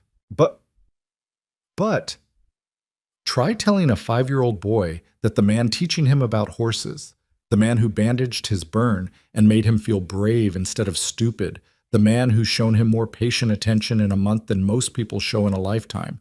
Try telling him that man isn't important, that man isn't worth loving. She left Warren alone with that truth, left him sitting in the firelight wrestling with implications he wasn't ready to face. Because if Tommy loved him, that meant Warren had failed at his primary goal, keeping everyone at a distance where they couldn't hurt him. And if Elena knew her son loved him and was still planning to leave, that meant she understood the risks of staying, understood that Warren was a fortress with no door. But it also meant that despite everything, despite his walls and his grief and his deliberate isolation, something had gotten through. Someone had gotten through. 2 someones, actually. A desperate widow and her lonely child had cracked open the tomb Warren had built and let light in. And Warren didn't know whether to be grateful or terrified. Both, probably. Definitely both. February arrived with false promises of spring, 3 days of warmth that melted the top layer of snow into treacherous slush before the temperature plummeted again, freezing everything into jagged ice. Warren was in the barn checking on a mare with a swollen hock when he heard Tommy's scream. He was running before conscious thought caught up, his heart hammering against his ribs in a way it hadn't since the night Rose stopped breathing. He burst through the barn door to find Elena on the ground, her face paper white, one hand pressed to her side while the other reached uselessly toward Tommy, who stood frozen in the snow, sobbing. What happened? Warren dropped to his knees beside her, his hands hovering uncertainly over her body. Slipped on the ice. Elena's voice was tight with pain. I'm fine. Just give me a moment. But when she tried to stand, her legs buckled. Warren caught her before she hit the ground again and felt the heat radiating through her dress. Fever. The realization hit him like a fist. How long have you been sick? I'm not. Don't lie to me. Warren's voice was sharp with fear that came out as anger. How long? Elena's eyes met his, and he saw the exhaustion there, the bone-deep weariness she'd been hiding. 3 days, maybe 4. It's just a cold. I thought I could work through it. A cold doesn't make you collapse. Warren scooped her up, ignoring her weak protests. She weighed nothing, he realized with horror. Had she been eating enough? Had he been so wrapped up in his own walls that he hadn't noticed her wasting away? Tommy, open the door, now! The boy scrambled to obey, his face streaked with tears and terror. Warren carried Elena into the house, up the stairs, deposited her on the bed in the guest room with more gentleness than he knew he possessed. Her skin burned under his hands, and when he pulled back the collar of her dress to check her neck, he saw the swollen glands, the flush that spoke of serious infection. I need to keep working, Elena mumbled, already trying to sit up. Tommy needs... What Tommy needs is his mother alive. Warren pushed her back down with one hand. And what you need is rest and medicine and to stop being a damned fool. He turned to find Tommy standing in the doorway, small and terrified and looking for someone to tell him what to do. Warren's chest tightened. He was the last person who should be comforting a frightened child. He didn't know how, hadn't known how since Rose... Mr. Blackwood? Tommy's voice was very small. Is Mama going to die? The question punched through Warren's panic like a blade. He looked at this child who'd lost his father, who'd spent months wandering homeless, who'd finally found something like safety, only to watch it crumble again. And Warren realized with sudden, awful clarity that his answer mattered more than almost anything he'd ever said. He knelt down to Tommy's level, made himself meet those frightened eyes. No, your mama is sick, but she's not going to die. I won't let that happen. Do you understand me? You promise? Warren thought of all the promises he'd made and failed to keep. Thought of telling Catherine he'd protect her, telling Rose Daddy would make her better. Thought of every assurance that had turned to ash in his mouth. But he looked at Tommy's desperate face and made a promise anyway, because sometimes the lie was kinder than the truth. I promise. Now I need you to be brave while I take care of her. Can you do that? Tommy nodded, swiping at his tears with the back of his hand. What do I do? Go to the kitchen, make tea. You've watched your mother do it. Bring me clean cloths and the coldest water you can find. And Tommy? Warren waited until the boy met his eyes. Your mother's going to be fine, but she needs us to be strong for her right now. Can you be strong? Yes, sir. Tommy's voice steadied, given purpose and direction. He ran off to complete his tasks, leaving Warren alone with Elena. She was mumbling now, fevered and incoherent, her body shaking with chills despite the heat radiating from her skin. Warren pulled every blanket he could find, tucked them around her with hands that trembled more than they should. When Tommy returned with the water and cloths, Warren set about cooling her fever with mechanical precision, the way he'd done for Catherine, the way he'd tried to do for Rose. The memories threatened to drown him, but he pushed them back. This was not then. Elena was not Catherine. He would not fail again. For 3 days, Warren barely left Elena's side. He sent Tommy to stay with Jack's family in the foreman's cottage, unable to expose the boy to whatever illness his mother had contracted. He moved between Elena's room and his study in a fog of exhaustion and fear, sleeping in the chair by her bed in short, fitful bursts. She cycled through fever dreams, crying out for her dead husband, calling for Tommy, once even whispering Catherine's name after catching sight of the wedding photograph on the dresser. Warren bathed her burning skin, forced water between her cracked lips, changed sweat-soaked sheets with a tenderness that surprised him. On the second night, when her fever spiked dangerously high and Warren genuinely feared losing her, she opened her eyes with sudden clarity and grabbed his wrist. "Promise me," she gasped, her grip surprisingly strong. "Promise me if I die, you'll take care of Tommy. Don't send him to an orphanage. Don't let him become charity. Promise me." "You're not going to die." But Warren's voice lacked conviction. "Promise me." Her eyes were wild with fever and terror. "He's a good boy. He won't be trouble. He knows how to work, how to stay quiet. Just don't let them put him in one of those places. Promise me, Warren." It was the first time she'd used his given name. The intimacy of it, combined with the rawness of her plea, cracked something fundamental in his chest. Warren covered her hand with his, felt the heat of her fever burning through both their skins. "I promise. If anything happens to you, Tommy stays with me. He'll always have a home here. Always." The words came out fierce, absolute. "But you're not dying, Elena, you hear me? I didn't pull you from the snow just to watch you slip away in my damned guest room. You're going to fight this, and you're going to win because that boy needs his mother." "He needs a father, too," Elena whispered, her eyes already closing again.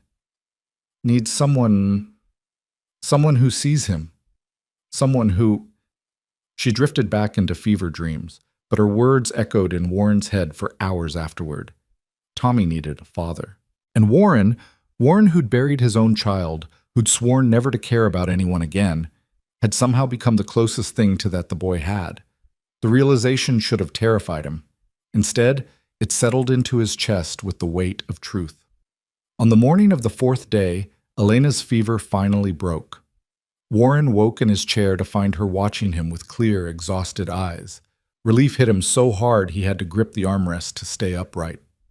"You look terrible," Elena croaked, her voice like gravel. "You've looked better yourself." Warren stood on stiff legs, moved to pour her water. "How do you feel?" "Like I've been trampled by horses. How long was I—" "3 days. Your fever broke during the night." He helped her sit up enough to drink, supported her weight when her arms shook. "You gave us quite a scare." "Tommy is fine. He's been staying with Jack and his wife, eating them out of house and home, according to Jack, and asking every hour when he can come back." Warren eased her back against the pillows. "I told him you needed rest and quiet to recover. He made you a drawing. I'll bring it up later." Elena's eyes filled with tears. "You took care of me." "Someone had to. You were determined to work yourself to death." Warren's voice came out rougher than intended. "Why didn't you tell me you were sick?" "Because I couldn't afford to be sick." Elena wiped at her eyes with shaking hands. "Because we're living on your charity, and charity has limits. If I couldn't work, couldn't earn my keep, then what good was I? Why would you keep us?" The words hit Warren like a physical blow. You think I'd throw you out for being ill? I don't know what to think. Elena's voice broke. I don't know the rules here, Warren. I don't know what's expected, what's allowed, where the boundaries are. I'm living in your dead wife's favorite room. My son follows you around like a puppy, and I tend your fires at night like some kind of... She stopped, seemed to realize she was saying too much. I don't know what we are to you. Charity cases? Temporary help? Penance for something? And I was so afraid that if I showed weakness, showed need, you'd remember that we're just strangers you took in out of pity. Warren stood frozen, her words unpacking truths he'd been avoiding for weeks. What were they to him? When had the widow and her son stopped being temporary inconveniences and become something else entirely? You're not strangers. The admission felt like pulling glass from a wound. Haven't been for a long time. And you're not here out of pity. You're here because... He stopped, struggled with words that didn't come naturally. Because this house was dead before you came. Because I was dead. And you're right. I don't know what you are to me either. But I know that when you collapsed, I was more frightened than I've been since... He couldn't finish, couldn't say it. Since your wife and daughter died. Elena's voice was soft, understanding. Yes. The word came out as barely more than a whisper. Warren moved to the window, stared out at the frozen landscape. I can't do this again, Elena. I can't care about people who are going to leave. I can't build something just to watch it fall apart. I'm not strong enough. Then maybe you shouldn't have saved us from the snow. There was no accusation in Elena's voice, just resignation. Maybe you should have left us to freeze, because the moment you opened that door, the moment you brought us inside, you started caring whether you meant to or not. And I'm sorry for that. I'm sorry we've become an inconvenience to your grief. Warren turned to face her, saw the tears streaming down her pale face, saw the exhaustion and shame and bone-deep weariness of a woman who'd been fighting for so long she'd forgotten what peace felt like. You're not an inconvenience. The words came out raw, honest. You're terrifying, both of you. You've cracked open walls I spent 7 years building, and I don't know how to function without them. I don't know how to care about people without it destroying me, but... He moved back to her bedside, sat heavily in his chair. But I care anyway. Despite my best efforts, despite every wall I've built, I care about whether you're warm at night and whether Tommy is learning his letters and whether this damned house feels like a home again. And that scares me more than anything has scared me in 7 years. Elena reached out with one trembling hand, covered his where it rested on the chair arm. I'm scared too. I'm scared of hoping for something permanent when I know it can't last. I'm scared of Tommy getting attached to a man who's going to send us away when spring comes. I'm scared of wanting a life I can't have. What do you want? Warren asked, his voice rough. I want Tommy to grow up safe. I want a home that's ours, not borrowed. I want to stop being scared all the time. Elena's grip tightened on his hand. And I want to matter to someone again, to be more than just a burden or a responsibility. I want someone to be glad I exist. Warren looked at their joined hands, at the way her fingers threaded through his like they belonged there. I'm glad you exist, he said quietly. For what it's worth. I'm glad you knocked on my door in that storm. I'm glad you tend my fires. I'm glad you made Catherine's apple cake and taught Tommy about kindness and pulled me back from the edge of something I didn't even know I was falling into. I'm glad, Elena. She was crying openly now, and Warren found his own eyes burning. They sat like that for a long moment, hands clasped, words hanging between them like promises neither of them knew how to keep. A knock at the door broke the spell. Jack's voice called through the wood. Mr. Blackwood, sorry to disturb, but there's trouble in town. You're needed. Warren squeezed Elena's hand once, then stood. What kind of trouble? The bad kind, sir. You'd better come hear it for yourself. Warren looked back at Elena, saw her trying to sit up despite her obvious weakness. Stay in bed. I'll handle whatever this is. Warren. She stopped, seemed to gather her courage. Be careful. He nodded once, sharp and sure, then left before he could do something foolish like promise he'd come back. He'd learned better than to make promises he couldn't guarantee. Jack waited at the bottom of the stairs, his weathered face grave. It's about Mrs. Frost, sir. Word's gotten out that you've got a widow living here, and people are talking. Warren's hands clenched into fists. What kind of talking? The bad kind. Mrs. Henderson from the Mercantile came by earlier asking questions. How long she's been here, what arrangements you've made, whether there's propriety being maintained. Jack looked uncomfortable. She's got the church ladies all worked up. They're saying a single man and a widow under one roof, it's not decent. They're saying Mrs. Frost must be taking advantage, working some kind of angle. That's ridiculous. Warren's voice was cold with fury. Elena has been nothing but she's been proper and respectful, and I know that, sir. You know that. But the town doesn't know that. They see a poor widow show up in the middle of winter, and suddenly she's living in the Blackwood house, and their imaginations run wild. Jack shifted his weight. Mrs. Henderson suggested that if Mrs. Frost is going to continue staying here, there ought to be oversight, someone from the church to make sure everything's above board. Oversight. Warren bit the word out like poison. They want to put a chaperone in my own house. Or they want Mrs. Frost gone. Those seem to be the options they're proposing. Warren stared at his foreman, at this man who'd worked for him for 15 years, who'd watched him bury his wife and daughter and slowly die himself. What do you think I should do, Jack? Jack met his eyes steadily. I think you should do what makes you less alone, sir. And I think that woman upstairs and her boy have done more to bring you back to life in 2 months than anything else has managed in 7 years. So I think you should tell Mrs. Henderson and her church ladies to mind their own damn business and let a good man and a good woman figure out their own lives. The loyalty in Jack's voice made Warren's throat tight. And if the town decides to make trouble, then the town can come through me first. Jack's jaw set stubbornly. You've got friends here, Mr. Blackwood, more than you think.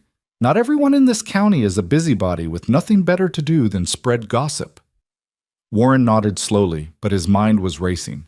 He'd been naive to think that Elena and Tommy could stay here indefinitely without consequences. Small towns had long memories and sharp tongues, and a widow living with a widower was exactly the kind of scandal people loved to sink their teeth into. He thought of Elena upstairs, weak and recovering, terrified of being thrown out. He thought of Tommy at Jack's cottage, drawing pictures for his sick mother. He thought of the life that had started building itself in his house, fragile and new, and the first good thing he'd felt in years. And he thought of spring coming, of roads clearing, of Elena taking Tommy and leaving, because that had always been the plan. Better to leave on her own terms than be driven out by gossip. The realization hit him like a fist. He didn't want her to leave, didn't want either of them to leave. Somewhere in the past 2 months, they'd stopped being temporary and become essential. Tell Mrs. Henderson that Mrs. Frost is my employee, Warren said finally. A housekeeper, properly compensated. And tell her that any further inquiries about my household staff can be addressed to me directly, in person, at her convenience. Jack's mouth twitched with something that might have been a smile.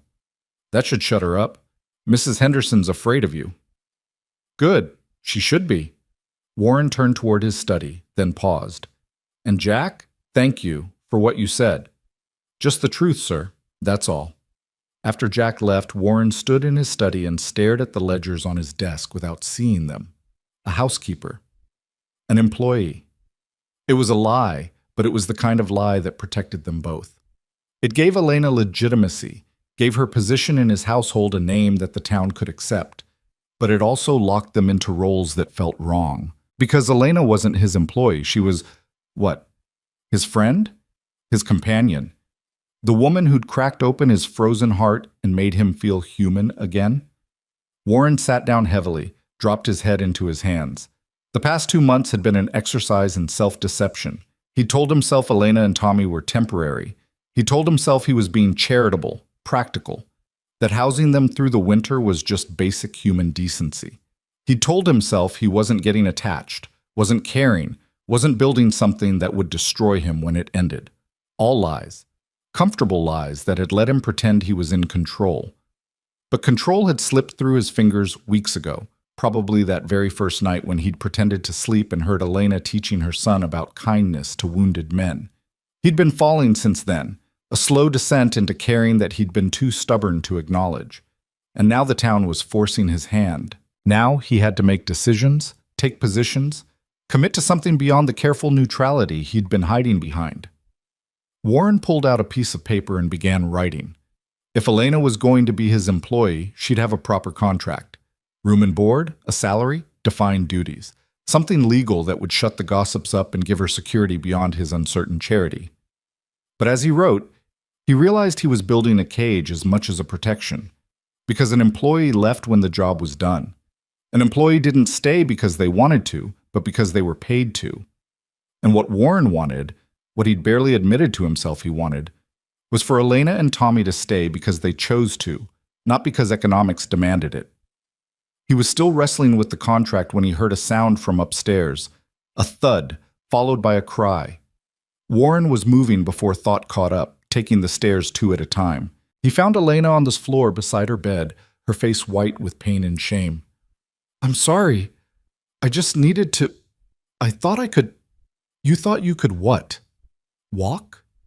Warren scooped her up, set her back on the bed with more force than gentleness.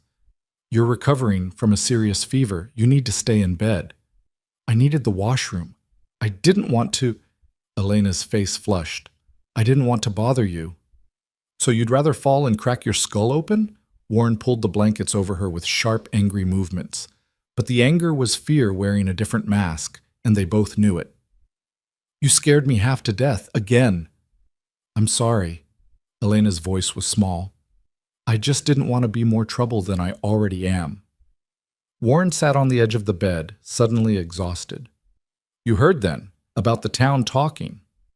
"The walls aren't that thick. I heard Jack." Elena's eyes were bright with unshed tears.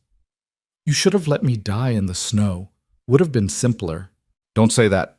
Warren's voice was sharp. "Don't ever say that." "Why not? It's true. I've brought nothing but complications into your life. You were fine before we came. You had your routine, your isolation, your... I was dying." The words burst from Warren like a dam breaking. "I was dying slowly in this tomb I'd built for myself. I was going through motions without living. I was..." He stopped, tried to find words for something he'd never let himself acknowledge. "You didn't complicate my life, Elena. You saved it. You and Tommy. You cracked me open and let the light back in. And yes, it hurts like hell. And yes, I'm terrified. But I'm also alive again. For the first time in 7 years, I'm alive." Elena stared at him, tears spilling down her cheeks. "Then what do we do? Because the town isn't going to accept this. They're going to make it impossible for us to stay." "Let me worry about the town." Warren stood, moved toward the door. "You focus on getting better. We'll figure out the rest when you're back on your feet." "Warren?" Her voice stopped him. "Thank you for taking care of me, for keeping your promise about Tommy, for everything." He nodded without turning around, afraid of what his face might reveal, afraid she'd see too much of the truth written there, that she'd become necessary to him, that the thought of her leaving felt like another death, that he was falling into something he had no name for and no idea how to navigate. Warren returned to his study and stared at the unfinished contract. Employee. Housekeeper. The words felt like betrayals. But what alternative did he have? He couldn't offer marriage. That felt like a desecration of Catherine's memory, like replacing someone irreplaceable. He couldn't ask Elena to stay without status, without protection.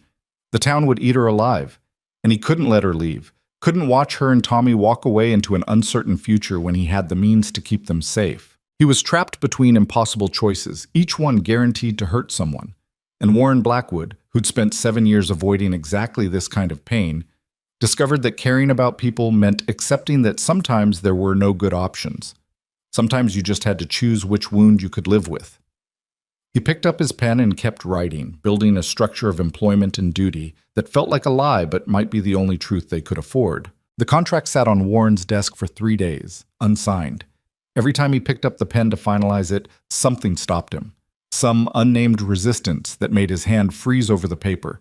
The words were all there, neat and legal, offering Elena the position of housekeeper with fair wages and defined responsibilities. It should have been simple. It should have solved everything. But it felt like a surrender to something Warren couldn't quite name. Elena recovered slowly, regaining strength in increments that felt agonizingly gradual. Tommy returned from Jack's cottage and barely left his mother's side, reading to her from the few books Warren had, bringing her water, adjusting her pillows with the earnest dedication of a child trying to fix the unfixable. Warren watched them together and felt something twist in his chest, a longing so sharp it bordered on pain. This was what family looked like, what it sounded like, and for 7 years he'd convinced himself he could live without it. On the 4th day after Elena's fever broke, Warren was in the barn when he heard horses approaching, multiple horses, moving fast. He stepped out into the weak February sunlight to find 5 men riding toward his house, led by Sheriff Morrison and followed by Mrs. Henderson, the mercantile owner, her husband, and 2 men Warren recognized as church deacons. His stomach dropped. This wasn't a social call. Morrison. Warren's voice was flat as he walked to meet them. "What brings you out here?" The sheriff dismounted, his weathered face apologetic but determined. "Mr. Blackwood, sorry to disturb you, but we've had some concerns raised about your household situation. Thought it best to address them directly." Concerns. Warren's hands clenched at his sides. What kind of concerns? Mrs. Henderson spoke up before the sheriff could answer, her voice sharp with righteous indignation.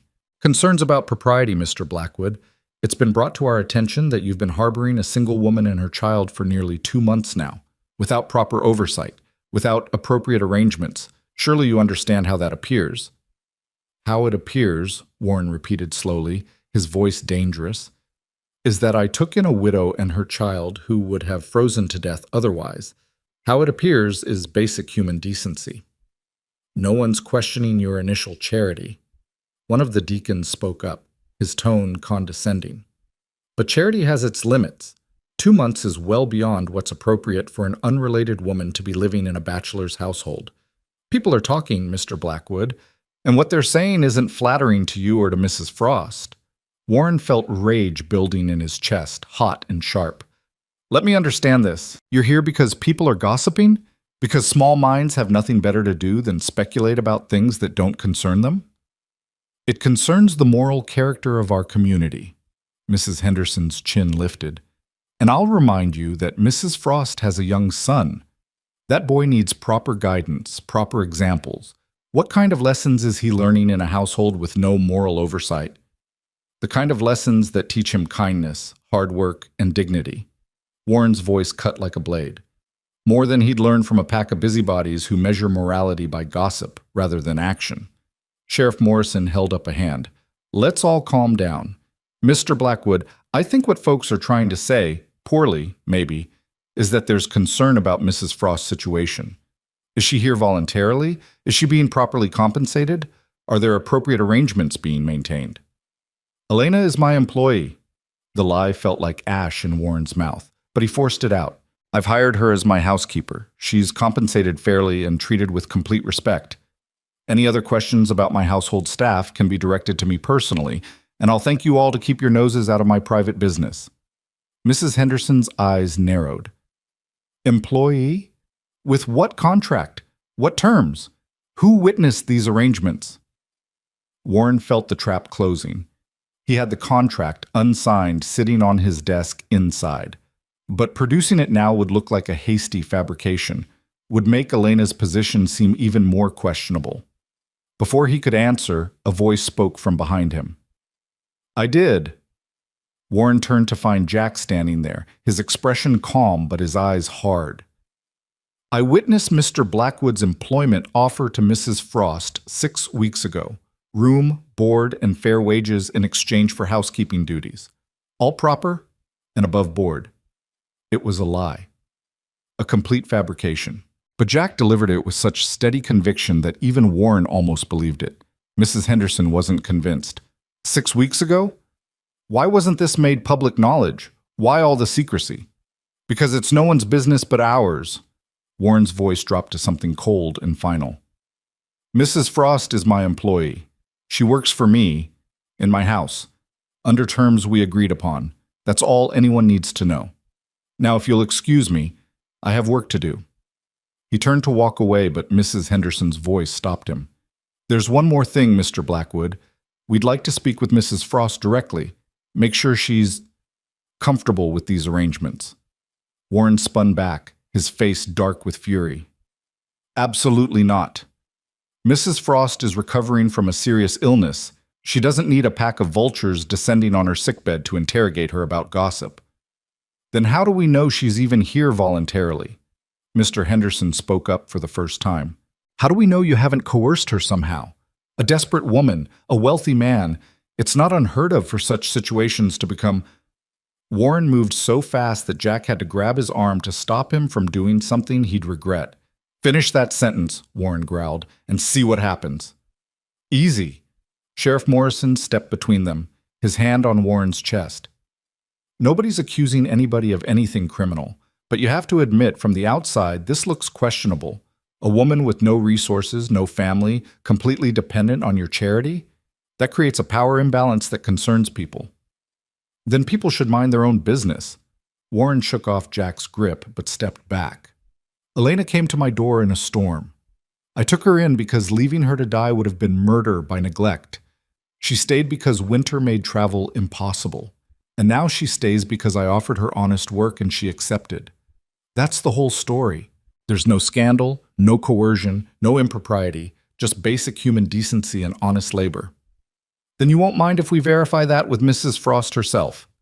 Mrs. Henderson's voice was syrupy with false concern. Just to make sure she feels the same way, for her protection, of course. Warren was about to refuse again when Elena's voice cut through the cold morning air. That won't be necessary. Everyone turned to see her standing in the doorway of the house, wrapped in a shawl, her face still too pale, but her spine straight with dignity. Tommy stood beside her, his small hand gripping her skirt, his eyes wide and frightened. Mrs. Frost. Sheriff Morrison removed his hat. Ma'am, you should be resting. We didn't mean to disturb, and yet here you are. Disturbing. Elena's voice was quiet, but carried across the yard with surprising force. I'll save you all the trouble of your interrogation. Yes, I'm here voluntarily. Yes, Mr. Blackwood has treated me with nothing but respect and propriety. Yes, I'm employed as his housekeeper under fair terms. And yes, my son and I are staying here by choice, not coercion. But surely you can see how it looks, Mrs. Henderson began. I can see exactly how it looks to people who measure virtue by appearances rather than actions. Elena's eyes flashed with steel. I can see that a man who saved our lives, when he had every reason to turn us away, is being accused of impropriety by people who've never once offered us shelter or assistance. I can see that you're all very concerned with morality in theory, but seem to have forgotten what it looks like in practice. Warren stared at her, this woman who should have been weak and grateful, who instead stood in his doorway and faced down her accusers with the kind of quiet fury that made even Mrs. Henderson take a step back. We're just trying to protect you, one of the deacons said. A woman in your position. My position? Elena's laugh was bitter. My position is that I'm alive. My son is alive. We have food and warmth and safety for the first time in months. All because one man looked at two strangers freezing in a blizzard and decided that basic human decency mattered more than convenience. You want to question his morality? Question your own first. Ask yourselves where you were when we were starving. Ask yourselves what you've done for anyone lately that didn't come with judgment and conditions. The silence that followed was profound. Mrs. Henderson's face had gone red. The deacons looked uncomfortable, and even the sheriff seemed taken aback by Elena's fierce defense. I think, Sheriff Morrison said carefully, that we've established Mrs. Frost is here of her own free will. Perhaps we should... The sound of rushing water cut him off. Everyone turned toward the creek that ran along the northern edge of Warren's property. What had been a frozen trickle that morning was now a torrent, chunks of ice crashing along its banks as the unseasonable warmth of the past few days suddenly made itself catastrophically clear. The ice dam, Jack breathed. It's breaking. Warren's blood ran cold. Upstream, where the creek widened into what passed for a river in Kansas, the winter's accumulated ice and snow formed natural dams. When they broke, as they inevitably did each spring, the result was a flash flood that could tear through the prairie with devastating force. And it was breaking now. Weeks early. Right toward them. Everyone to high ground. Warren was already moving, his mind cataloging what needed to be saved, where people needed to go. The house should hold, but the barn. Jack, get the horses out. Morrison, help him! The group scattered, previous animosities forgotten in the face of immediate danger. Warren ran toward Elena, who stood frozen in the doorway. Get Tommy and get to the second floor. Now! The livestock. I'll handle it. Just get yourself and the boy to safety. But Elena didn't move. Warren? The money? Your wife's things. The nursery. If the water reaches the house... Warren's heart stopped. Rose's room. Catherine's jewelry.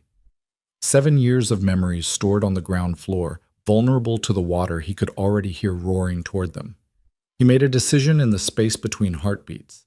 Second floor, now! That's an order. Then he was running for the house, taking the stairs 3 at a time.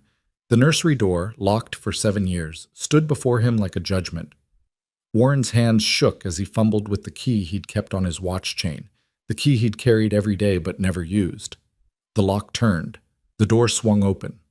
The smell hit him first, dust and old grief, and the faint ghost of lavender from Catherine's sachets.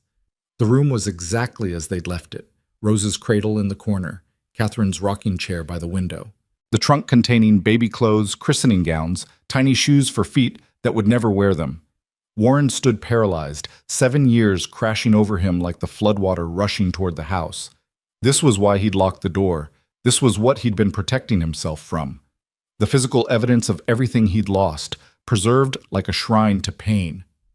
Warren? Elena's voice from downstairs. The water's coming. It broke his paralysis. Warren grabbed the trunk, heavier than he remembered, and hauled it toward the door. He made 2 more trips, Catherine's jewelry box, the baby cradle, the photograph albums Elena had mentioned seeing in the guest room. Each item felt like carrying pieces of his heart up the stairs, exposing them to air and light they hadn't seen in years. By the time he'd moved everything essential to the second floor, water was seeping under the front door. Warren splashed through the rapidly rising flood to find Elena and Tommy huddled in the upstairs hallway, their faces white with fear. Is it going to reach us? Tommy asked, his voice small. Warren looked out the window at the devastation below. The barn was already half submerged. The water was rising faster than he'd anticipated, fed by the breaking ice dam and the sudden thaw. The first floor would flood completely. Whether the water would reach the second floor depended on how much ice was still coming down from upstream. I don't know, Warren admitted, unwilling to lie. But we're safer up here than anywhere else. The house is solid. It'll hold.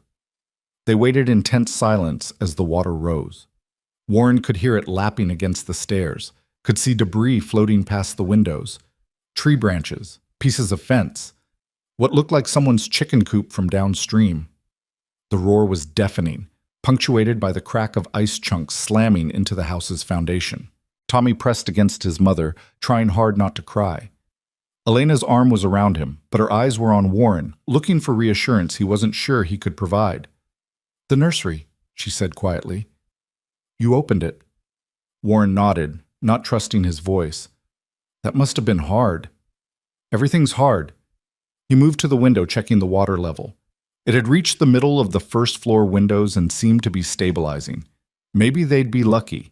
Maybe the worst of the flood would pass them by. Then he saw Jack struggling through the water toward the house, leading 3 terrified horses. Behind him, Sheriff Morrison was helping Mrs. Henderson and her husband, both of whom looked half-drowned and completely terrified. The deacons were nowhere to be seen. Hopefully they'd made it to higher ground downstream. They're coming here, Elena said. They need shelter.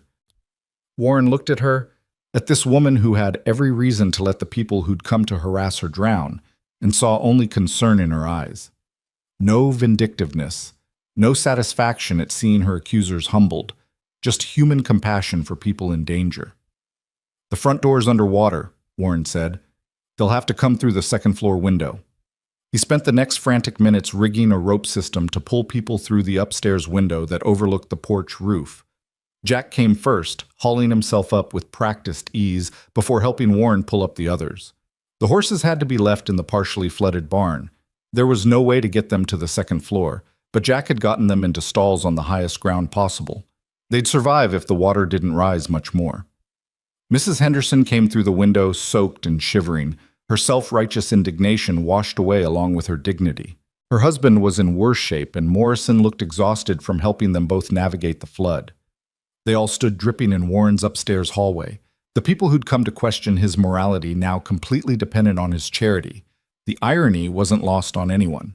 Elena moved past Warren without a word, went to the linen closet and started pulling out blankets and towels.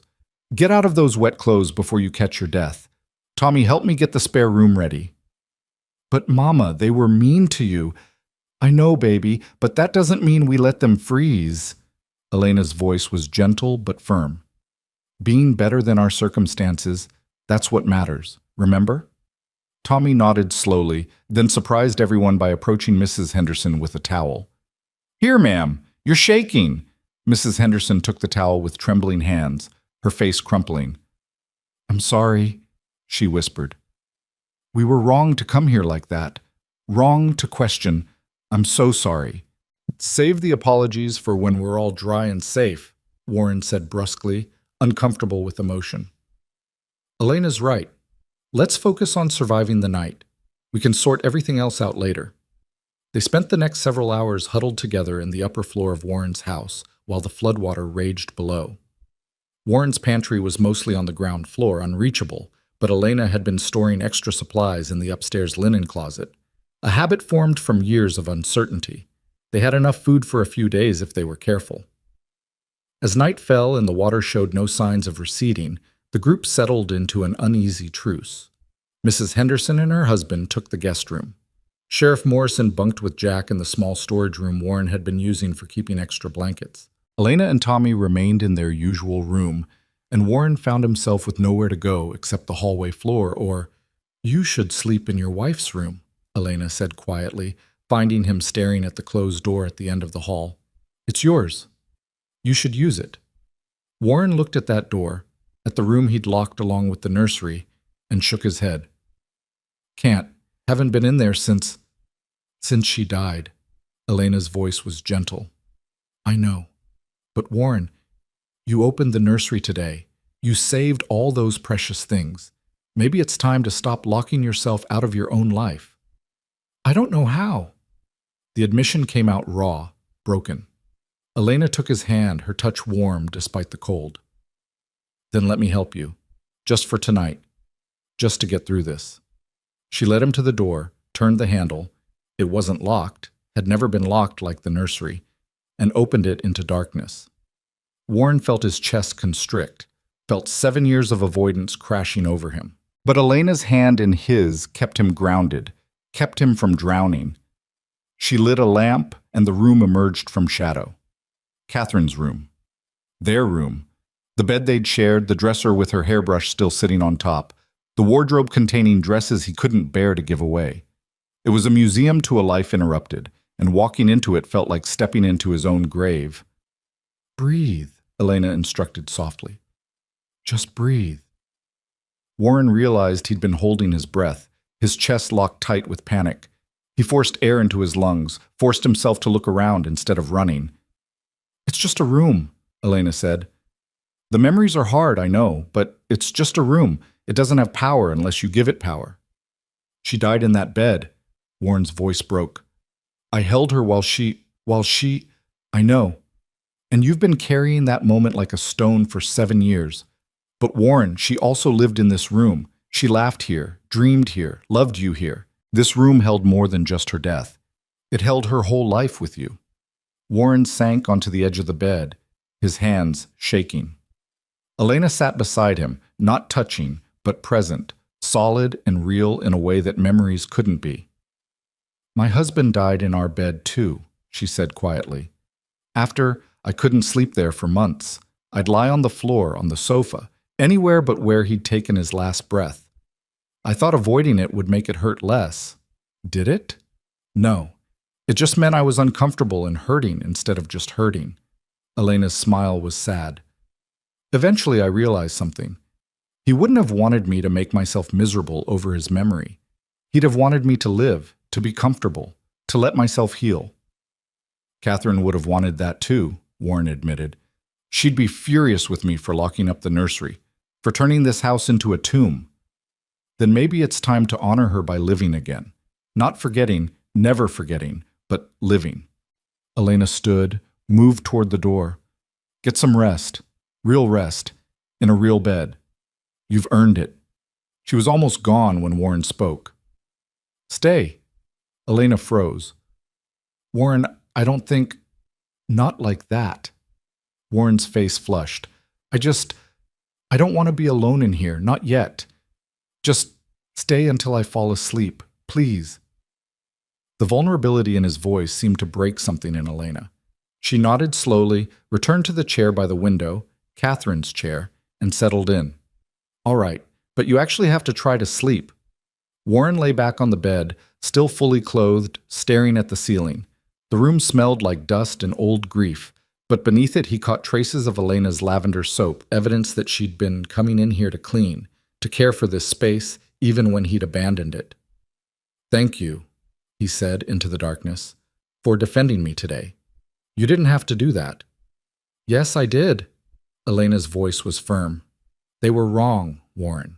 Wrong to come here with their gossip and accusations. Wrong to question your decency when you've shown more of it than most people manage in a lifetime. I'm not decent. I'm selfish. I took you in partly because I wanted to prove people were terrible, and you ruined that by being kind. Elena's laugh was soft. Then I'm glad I ruined it. Your cynicism needed ruining. They fell into comfortable silence. Outside, the flood raged on, but inside, in this room that had been locked in grief, something was finally beginning to thaw. Elena? Warren's voice was drowsy, sleep finally pulling him under. Yes? When this is over, when the water recedes and everyone goes home, don't leave. Please don't take Tommy and leave. I know I have no right to ask. I know it's selfish, but shh. Elena's voice was impossibly gentle. Sleep, Warren. We'll figure everything out when morning comes. It wasn't a promise. It wasn't even an answer. But it was enough to let Warren finally, after 7 years of grief and months of resistance, fall asleep in his own bed with something that felt almost like peace settling over him. And in the chair by the window, Elena Frost watched over him through the long, dark hours, keeping vigil the way she'd done every night since arriving. But this time, in this room, heavy with memory and possibility, it felt like something more than duty. It felt like choice, like the future slowly, painfully, beautifully beginning to right itself. Dawn broke gray and cold over the flooded prairie. Warren woke to find himself alone in the room, Elena's chair empty, and the sound of voices downstairs. He sat up slowly, disoriented by having slept in this bed after so many years, then remembered the flood, the unexpected house guests, everything that had happened yesterday. He found Elena in the kitchen, or what was left of it. The water had receded overnight, leaving behind a coating of mud and debris that covered everything below waist height. Elena stood in the middle of it all, her skirts hiked up and tied, already scrubbing at the walls with a determination that was both admirable and heartbreaking. You should have woken me, Warren said from the doorway. Elena turned, her face smudged with mud, but her expression resolute. You needed rest, and I needed something to do with my hands. Besides, it's not as bad as it looks.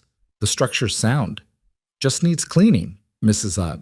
Henderson appeared from the parlor, also mud-splattered, carrying a bucket of dirty water. She stopped when she saw Warren, her face coloring with shame. Mr. Blackwood, I need to apologize, properly. What we did yesterday, coming here with accusations and judgment, it was wrong. Deeply wrong. And then you saved us anyway. Took us in when you had every right to leave us to the flood. Her voice broke. I'm so ashamed. Warren looked at this woman who'd led the charge against him yesterday, now standing in his ruined kitchen offering genuine contrition. The flood makes people rethink things. Don't mistake gratitude for actual change of heart. It's not gratitude. Mrs. Henderson set down her bucket, met his eyes directly. It's clarity.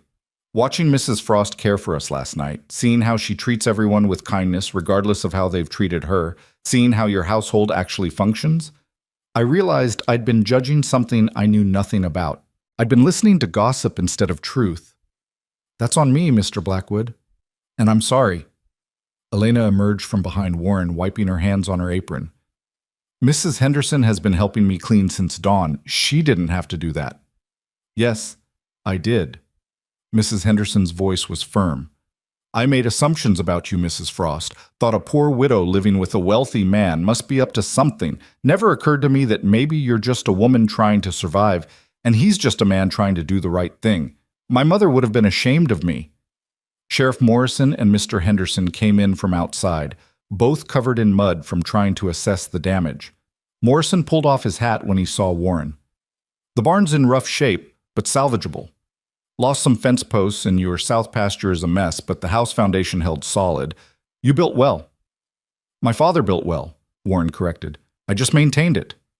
Still, Morrison shifted his weight, clearly uncomfortable. About yesterday, we were out of line, all of us.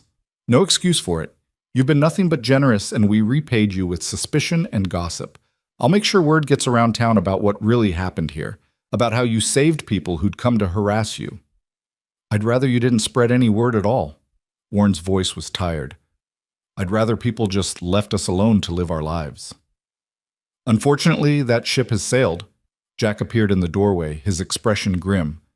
There's more people coming. Looks like half the town, actually. Word must have spread about the flood. Warren felt his stomach sink. More busybodies, more judgment, more people who wanted to poke their noses into his business. But when he looked out the window, he saw something unexpected. The approaching group wasn't empty-handed. They came with wagons loaded with supplies, tools, lumber, and leading them was Pastor Williams, the elderly minister who'd presided over Catherine and Rose's funerals. "Warren Blackwood," Williams called out as he approached. "Heard you took the brunt of the flood. Came to help rebuild." Warren stepped outside, confused and wary. "Pastor, I appreciate the offer, but no buts.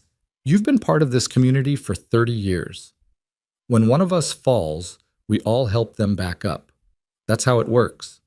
Williams gestured to the crowd behind him. "Besides, I hear you've been doing good work yourself, taking in those who need help. About time this town returned the favor." The crowd dispersed with practiced efficiency, different groups tackling different tasks. Some started cleaning out the barn, while others began repairing fences. The women descended on the house, bringing cleaning supplies and food, and organizing themselves with the kind of terrifying competence that made Warren want to retreat to his study. But his study was currently being scrubbed by 3 church ladies who'd taken over with such authority that Warren didn't dare protest. Pastor Williams pulled Warren aside while the chaos unfolded around them. "I heard about yesterday, about Margaret Henderson and her committee coming out here with accusations." "It's handled," Warren said stiffly. "I'm sure it is. But I wanted you to know that wasn't sanctioned by the church. That was busybodies using religion as an excuse for gossip. There's a difference." Williams paused, his old eyes sharp and knowing. "I also wanted to say, I'm glad to see you living again. Catherine would have been pleased." Warren's throat tightened. "You don't know that." "I do, actually. Your wife and I had many conversations while she was ill.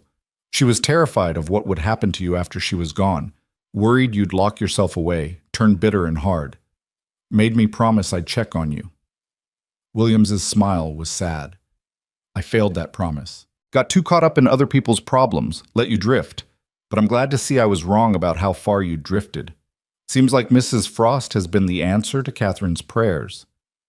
"Catherine never prayed for me to take in a widow," Warren said roughly.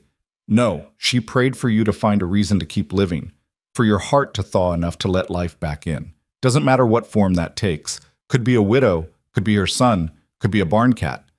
What matters is you're not dead anymore. You're angry and scared and confused, but you're alive. That's what she wanted." The words hit Warren like a physical blow. He'd spent 7 years convinced that honoring Catherine's memory meant preserving his grief, maintaining the walls, refusing to move forward. But what if he'd been wrong? What if the greatest dishonor to her memory was wasting the life she'd have wanted him to live? "I don't know how to do this," Warren admitted, the words barely audible. "Don't know how to care about people again without being terrified of losing them."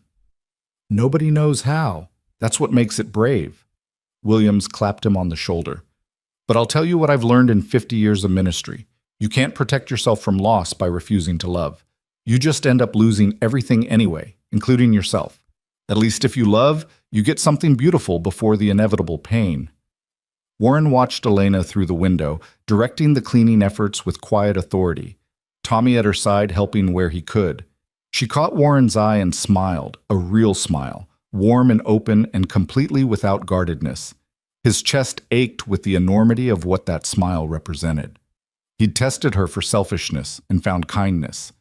He'd built walls and she'd quietly dismantled them. He'd locked away his heart and she'd picked the lock without him even noticing. And now he stood at a crossroads.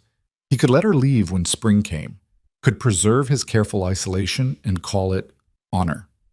Or he could do the terrifying thing and ask her to stay, not as an employee, not as charity, but as something permanent. The thought should have filled him with panic. Instead, it felt like the first deep breath he'd taken in 7 years. By midday, the house was mostly cleaned, the barn was structurally sound, the livestock accounted for and safe. The fences would take weeks to fully repair, but the immediate crisis had passed.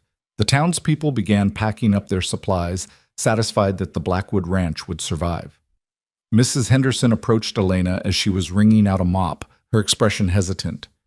"Mrs. Frost, I wonder if you have a moment, I'd like to speak with you, privately." Elena glanced at Warren, who nodded slightly, then followed Mrs. Henderson outside to the porch. Warren watched through the window, unable to hear but able to see Mrs. Henderson's earnest gestures, Elena's careful listening. "She's apologizing again," Jack said, appearing at Warren's elbow. "Been working up the courage all morning." "She already apologized." "Not properly, not woman to woman." Jack's expression was knowing. Mrs. Henderson's realizing she tried to destroy something good because she couldn't understand it. That sits heavy on a person. Warren grunted, uncomfortable with the emotional complexity. He understood anger, understood grief, understood isolation. But this, forgiveness, community, rebuilding not just structures but relationships, this was foreign territory. Elena came back inside a few minutes later, her eyes bright but her expression thoughtful. "Mrs. Henderson invited us to church on Sunday, said she wants to introduce me properly to the community, as your housekeeper, with full respect and legitimacy." "Do you want to go?" Warren asked. "I think I should, for Tommy's sake, if nothing else. He needs to be part of a community, needs to know there's a world beyond this ranch." Elena paused. "But only if you come with us. I won't go if it makes you uncomfortable." Warren looked at her, at this woman who was still giving him choices, still protecting his boundaries even as she dismantled his walls. "I'll go. It's time I stopped hiding." The words felt like a vow, like something significant had just shifted between them. Elena's smile was soft with understanding, and Warren felt that crack in his chest widen a little more. By evening, everyone had left except Jack, who was staying in the foreman's cottage and insisted on helping with evening chores. Warren found himself alone with Elena and Tommy in the cleaned kitchen, eating a simple dinner cobbled together from donated supplies. "Mr. Blackwood?" Tommy asked suddenly. "Are you going to make Mama leave when spring comes?" The question dropped into the conversation like a stone into still water. Elena's face went pale, her fork freezing halfway to her mouth. Warren set down his own fork carefully, buying himself time to formulate an answer. "Where did you hear that?" he asked. "I heard Mama talking to herself. She does that sometimes when she thinks I'm asleep. She said spring was coming and we'd have to move on, find our own place." Tommy's lower lip trembled. "But I don't want to leave. I like it here. I like the horses and the barn cats and—" His voice dropped to a whisper. "And I like you." Warren felt his carefully constructed composure threatening to crumble. He looked at Elena, saw her struggling not to cry, saw her trying to figure out how to explain adult complications to a child who only understood the simple truth of wanting to stay. "Tommy," Warren said slowly, carefully, "your mother said that because she's trying to protect you. She doesn't want you to get too attached to something that might not last. She's being wise and cautious, which is what good mothers do." "But does it have to not last?" Tommy's eyes were enormous, pleading. "Can't we just stay forever? I promise I'll be good. I'll do all my chores and I won't make noise and I'll be so good you won't even notice I'm here." Oh, sweetheart. Elena pulled Tommy into her arms, her voice breaking. "You're already so good. This isn't about you needing to be better. This is about... It's complicated." "Adults always say that when they mean no," Tommy said, his face muffled against his mother's shoulder. Warren stood abruptly, his chair scraping against the floor. "I need air." He walked out into the cold evening, his breath clouding in front of him, his heart hammering so hard he thought it might crack his ribs. Behind him, he heard Elena comforting Tommy, heard the quiet sounds of a mother trying to explain things she didn't fully understand herself. He'd been a coward. That was the truth of it. He'd taken Elena and Tommy in, let them become essential to his daily life, let himself care about them. And then he'd hidden behind the pretense of temporary arrangements because commitment terrified him more than loneliness. But Tommy's question had stripped away all his careful evasions and left him facing the raw truth. He didn't want them to leave. Didn't want to go back to the tomb his house had been before they arrived. Didn't want to spend another 7 years dying slowly in isolation. He wanted them to stay, not as employees or charity cases, but as family. The word terrified him. Family meant vulnerability, meant opening himself up to loss all over again. Family meant caring so much that losing them would destroy him. He'd sworn never to put himself in that position again. But standing in the cold evening air, Warren realized he'd already lost that battle. He already cared that much. He already loved them enough that losing them would destroy him whether they stayed or left. The only question now was whether he was brave enough to admit it. The door opened behind him. Elena stepped out, pulling a shawl around her shoulders. "Tommy's gone to bed. I told him we'd talk about it more tomorrow." "What will you tell him?" Warren asked without turning around. "The truth. That we can't stay somewhere we're not wanted permanently. That we're grateful for the time we've had, but we can't build our lives on someone else's charity." Elena's voice was steady despite the pain underneath. It's not fair to him to let him hope for something that isn't going to happen. What if it could happen? Warren turned to face her. What if I wanted it to happen? Elena stared at him, her expression caught between hope and disbelief. "Warren, don't say things you don't mean just because Tommy asked a hard question." "I'm not."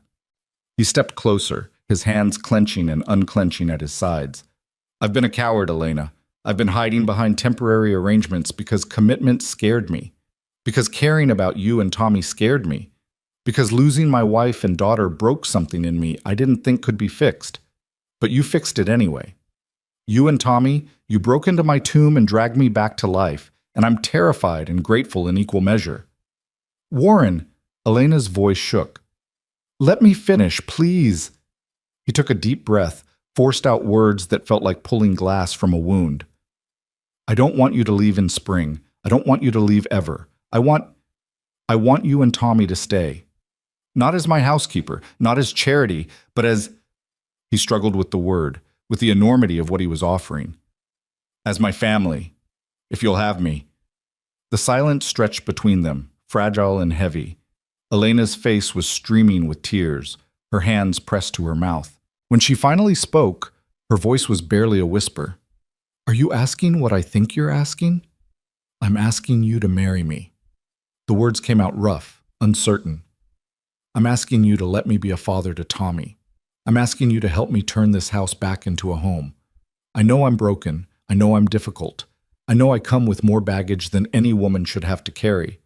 But I also know I love you, both of you, and I'd rather spend the rest of my life trying to be worthy of that love than spend another day alone." Elena made a sound that was half laugh, half sob. "You impossible man. You absolutely impossible, stubborn, infuriating man. Do you have any idea how long I've been hoping you'd say something like that? How many nights I've lain awake wondering if what I felt was real or just wishful thinking? Is that a yes?" Warren's heart was hammering so hard he could barely hear over it. "Yes, you fool! Yes, yes, 1,000 times yes!" Elena closed the distance between them, her hands coming up to frame his face. "I love you. I've loved you since the night I found you pretending to sleep in your study. Maybe even before that. And Tommy adores you. You're already the father he needed. You just had to let yourself see it." Warren pulled her close, buried his face in her hair, and felt something inside him finally, completely break open.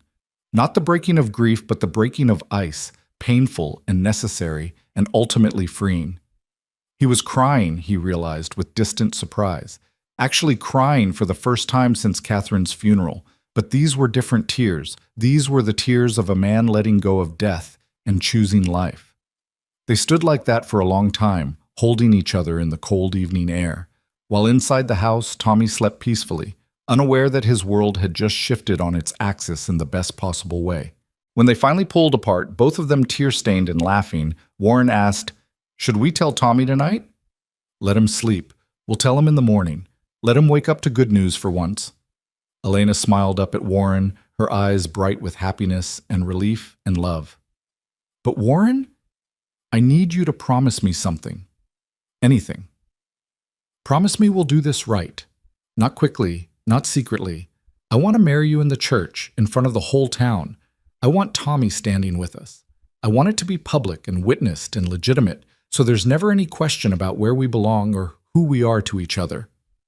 Warren nodded slowly, understanding what she was asking. She wanted legitimacy, not just for herself, but for Tommy, wanted their family to be recognized and respected. "Pastor Williams can marry us. When you're ready." "I'm ready now. But I think we should wait until spring. Let the town get used to the idea. Let the gossip die down. And," she paused, her expression softening, "and I think you need time to say goodbye properly, to Catherine and Rose. To open their rooms and let yourself grieve all over again, but this time with someone beside you."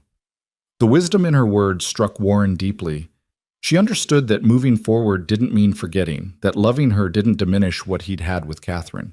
She was giving him permission to hold both loves as sacred, to honor his past while building his future. "You're too good for me," he said roughly. "Probably. But you're stuck with me now."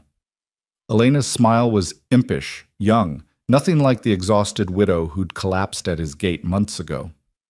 "Fair warning, I snore sometimes, and Tommy's an early riser, and I have strong opinions about how kitchens should be organized. Still want to marry me?" "More than I've wanted anything in 7 years." Warren kissed her forehead, her cheeks, finally her lips, a brief gentle kiss that held more promise than passion. "We'll do this right. We'll take our time. We'll build something solid." They went back inside together, fingers intertwined, and found Tommy sitting at the top of the stairs in his nightshirt, his eyes wide and hopeful. "I heard," he whispered. "I heard everything. Are you really going to be my papa?" Warren climbed the stairs, knelt down to Tommy's level, and looked into those dark eyes that had watched him with such patient devotion for months. "If you'll have me." "I know I'm not your real father." "You're real enough," Tommy interrupted, launching himself into Warren's arms with the complete trust that only children possess. "You're exactly right. Mama chose you, and I choose you too." Warren held the boy close, felt Elena's hand on his shoulder, and understood with sudden clarity that this moment of choosing each other, of committing to building a family from the broken pieces of their separate griefs, this was what healing looked like. Not the absence of pain, but the presence of love strong enough to carry it. The following Sunday, Warren attended church for the first time in 7 years. He sat in the pew with Elena on one side and Tommy on the other, feeling the weight of the community's eyes, but also feeling their acceptance. Mrs. Henderson had been true to her word, introducing Elena properly as Warren's fiancée, and the gossip had shifted from scandalous speculation to excited congratulations. After the service, Pastor Williams pulled Warren aside. "I'd be honored to perform the ceremony. When were you thinking?" "Spring, when the apple trees bloom." Warren glanced at Elena, who was talking with some of the church ladies, Tommy showing off his drawing to anyone who'd look. "There's an old tree near where Catherine and Rose are buried. I want to plant something new beside it, something living. And I want to marry Elena there, with both my families present, the one I lost and the one I'm building." Williams's eyes grew misty. "That's beautiful, Warren. Catherine would have loved that." "I think so too." Warren paused. "Thank you for not giving up on me, for understanding that grief takes different shapes for different people. We all grieve in our own way. The important thing is that you've found your way through to the other side. That's rare and precious." Williams smiled. Now go be with your family. They're waiting for you. The winter months passed quickly after that, filled with the work of rebuilding what the flood had damaged and preparing for the wedding. Warren taught Tommy to ride properly, started showing him the business of running a ranch. Elena took over the household completely, not as an employee but as its rightful mistress, making decisions and changes with Warren's full blessing. And slowly, carefully, Warren opened the closed rooms of his house. He and Elena went through Catherine's things together, sorting what to keep and what to give away. Tommy was given Rose's cradle to keep his treasures in, transforming it from a shrine to grief into something useful and loved. The nursery became Tommy's room, filled with the noise and mess of a living child instead of the silence of memory. It hurt. Every step hurt. But Elena was there through all of it, holding Warren's hand when the grief became overwhelming, reminding him that loving her didn't betray Catherine's memory, but honored it by refusing to let love die with her. One evening in March, as the first hints of thaw appeared in the frozen ground, Warren found Elena in Catherine's old room, their room now, staring at the wedding photograph on the dresser. "Does it bother you?" he asked, having her picture there. Elena shook her head. "She was part of your life, part of what made you who you are. I'm not threatened by her memory, Warren. I'm grateful for it. She loved you well, and that love taught you how to love me."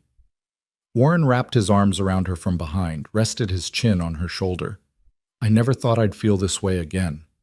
Happy, hopeful, like the future was something to anticipate instead of endure.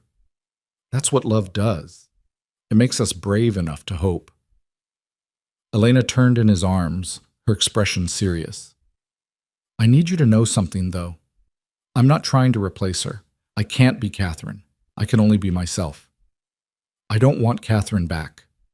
Warren said the words carefully, meaning them completely. "I loved her. I'll always love her. But she's gone, and I'm here, and you're here, and what we have is ours. Not a replacement, not a substitute, just ours." Elena's smile was radiant. "Then I think we're going to be all right." Spring arrived with its usual dramatic flair, the snow melting overnight, the ground turning to mud, and then suddenly, impossibly, the world exploding into green. The apple tree near the family graves burst into bloom right on schedule, its branches heavy with white flowers that smelled like hope. Warren's wedding day dawned clear and warm. He stood under the blooming apple tree in his best suit, his heart hammering, watching as Elena walked toward him across the prairie grass. She wore a simple white dress that the church ladies had helped her make, and Tommy walked beside her in his new clothes, carrying the rings on a small velvet pillow. The whole town had turned out, it seemed. Jack stood as Warren's best man, Mrs. Thun. Henderson dabbed at her eyes with a handkerchief, and Sheriff Morrison grinned like he'd personally arranged the whole thing. But Warren only had eyes for Elena, for the way the sunlight caught in her hair, for the smile that was just for him. Pastor Williams began the ceremony with the traditional words, but when he got to the vows, he paused. "Warren and Elena have written their own promises to each other." "Warren?" Warren took Elena's hands, looked into her eyes, and spoke from the heart.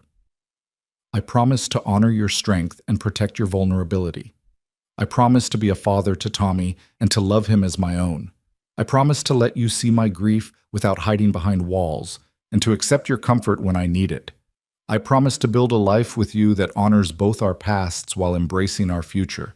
And I promise to never take for granted the gift you've given me, the gift of living again." Elena was crying openly, but her voice was steady when she spoke her vows. "I promise to be patient with your grief and gentle with your heart. I promise to make this house a home filled with light and laughter. I promise to let you be the man and father you need to be without trying to make you into something you're not. I promise to choose you every day, even when things are hard. And I promise to remind you for the rest of our lives that you are worthy of love and happiness and all the good things you've been denying yourself." They exchanged rings, simple gold bands that Warren had commissioned from the jeweler in town. And when Pastor Williams pronounced them husband and wife, Warren kissed Elena with a tenderness that made the gathered crowd sigh. But it was Tommy's voice that broke through the reverent silence. "Does this mean I can call you Papa now? For real?" Warren broke away from Elena, knelt down to Tommy's level, his eyes burning with happy tears. "It means you're stuck with me forever, son. For real." Tommy launched himself at Warren with a whoop of joy, and Elena joined them, and for a moment they stood there, a family built from loss and loneliness and the courage to try again, while the apple tree bloomed above them and the prairie wind whispered promises of spring. The reception was held in the barn, cleaned and decorated by half the county. There was dancing and food and toast that made everyone laugh and cry. Mrs. Henderson apologized to Elena for the third time, and Elena graciously accepted before changing the subject. Jack made a speech about how Warren had been dead for 7 years and was now the most alive man in Kansas, which was only a slight exaggeration. As evening fell and the celebration wound down, Warren stood with Elena on his porch, watching the last guest depart. Tommy was already asleep upstairs, exhausted from the excitement. The house was quiet, but it was a living quiet, the kind that held peace instead of grief. "Are you happy?" Elena asked softly. Warren thought about the question carefully, testing his feelings against the reality. Was he happy? Happiness seemed too small a word for what he felt. He was grateful. He was hopeful. He was terrified and exhilarated in equal measure. He was alive in a way he hadn't been in years. "Yes," he said finally, "I'm happy. Scared, but happy." "Good, because I plan to spend the rest of our lives making sure you stay that way." Elena smiled up at him, her eyes reflecting the last light of the sunset. "We're going to be all right, Warren. All 3 of us. We're going to build something beautiful here." Warren kissed his wife. His wife, the words still felt surreal, and believed her. They would be all right. They would have hard days and grief would circle back around sometimes, because that's what grief did. But they'd face it together, this family cobbled together from broken pieces. Inside the house, the rooms that had been tombs were now filled with life. Catherine's picture still sat on the dresser, and Rose's memory still lived in the cradle repurposed for Tommy's treasures. But alongside those memories, new ones were being made. The sound of Tommy's laughter echoing through the halls, Elena's humming as she worked in the kitchen, Warren's own voice raised in conversation instead of silence. The house on the Kansas plains had survived blizzards and floods and 7 years of grief, and now it would survive happiness, would learn to hold joy again, would remember what it felt like to be a home instead of a monument. Warren Blackwood stood on his porch with his wife beside him, watching the sun set over land that had witnessed both his deepest sorrow and his unexpected redemption, and knew with bone-deep certainty that he'd been given the rarest of gifts, a second chance at life. And he was finally, after all these years, brave enough to take it.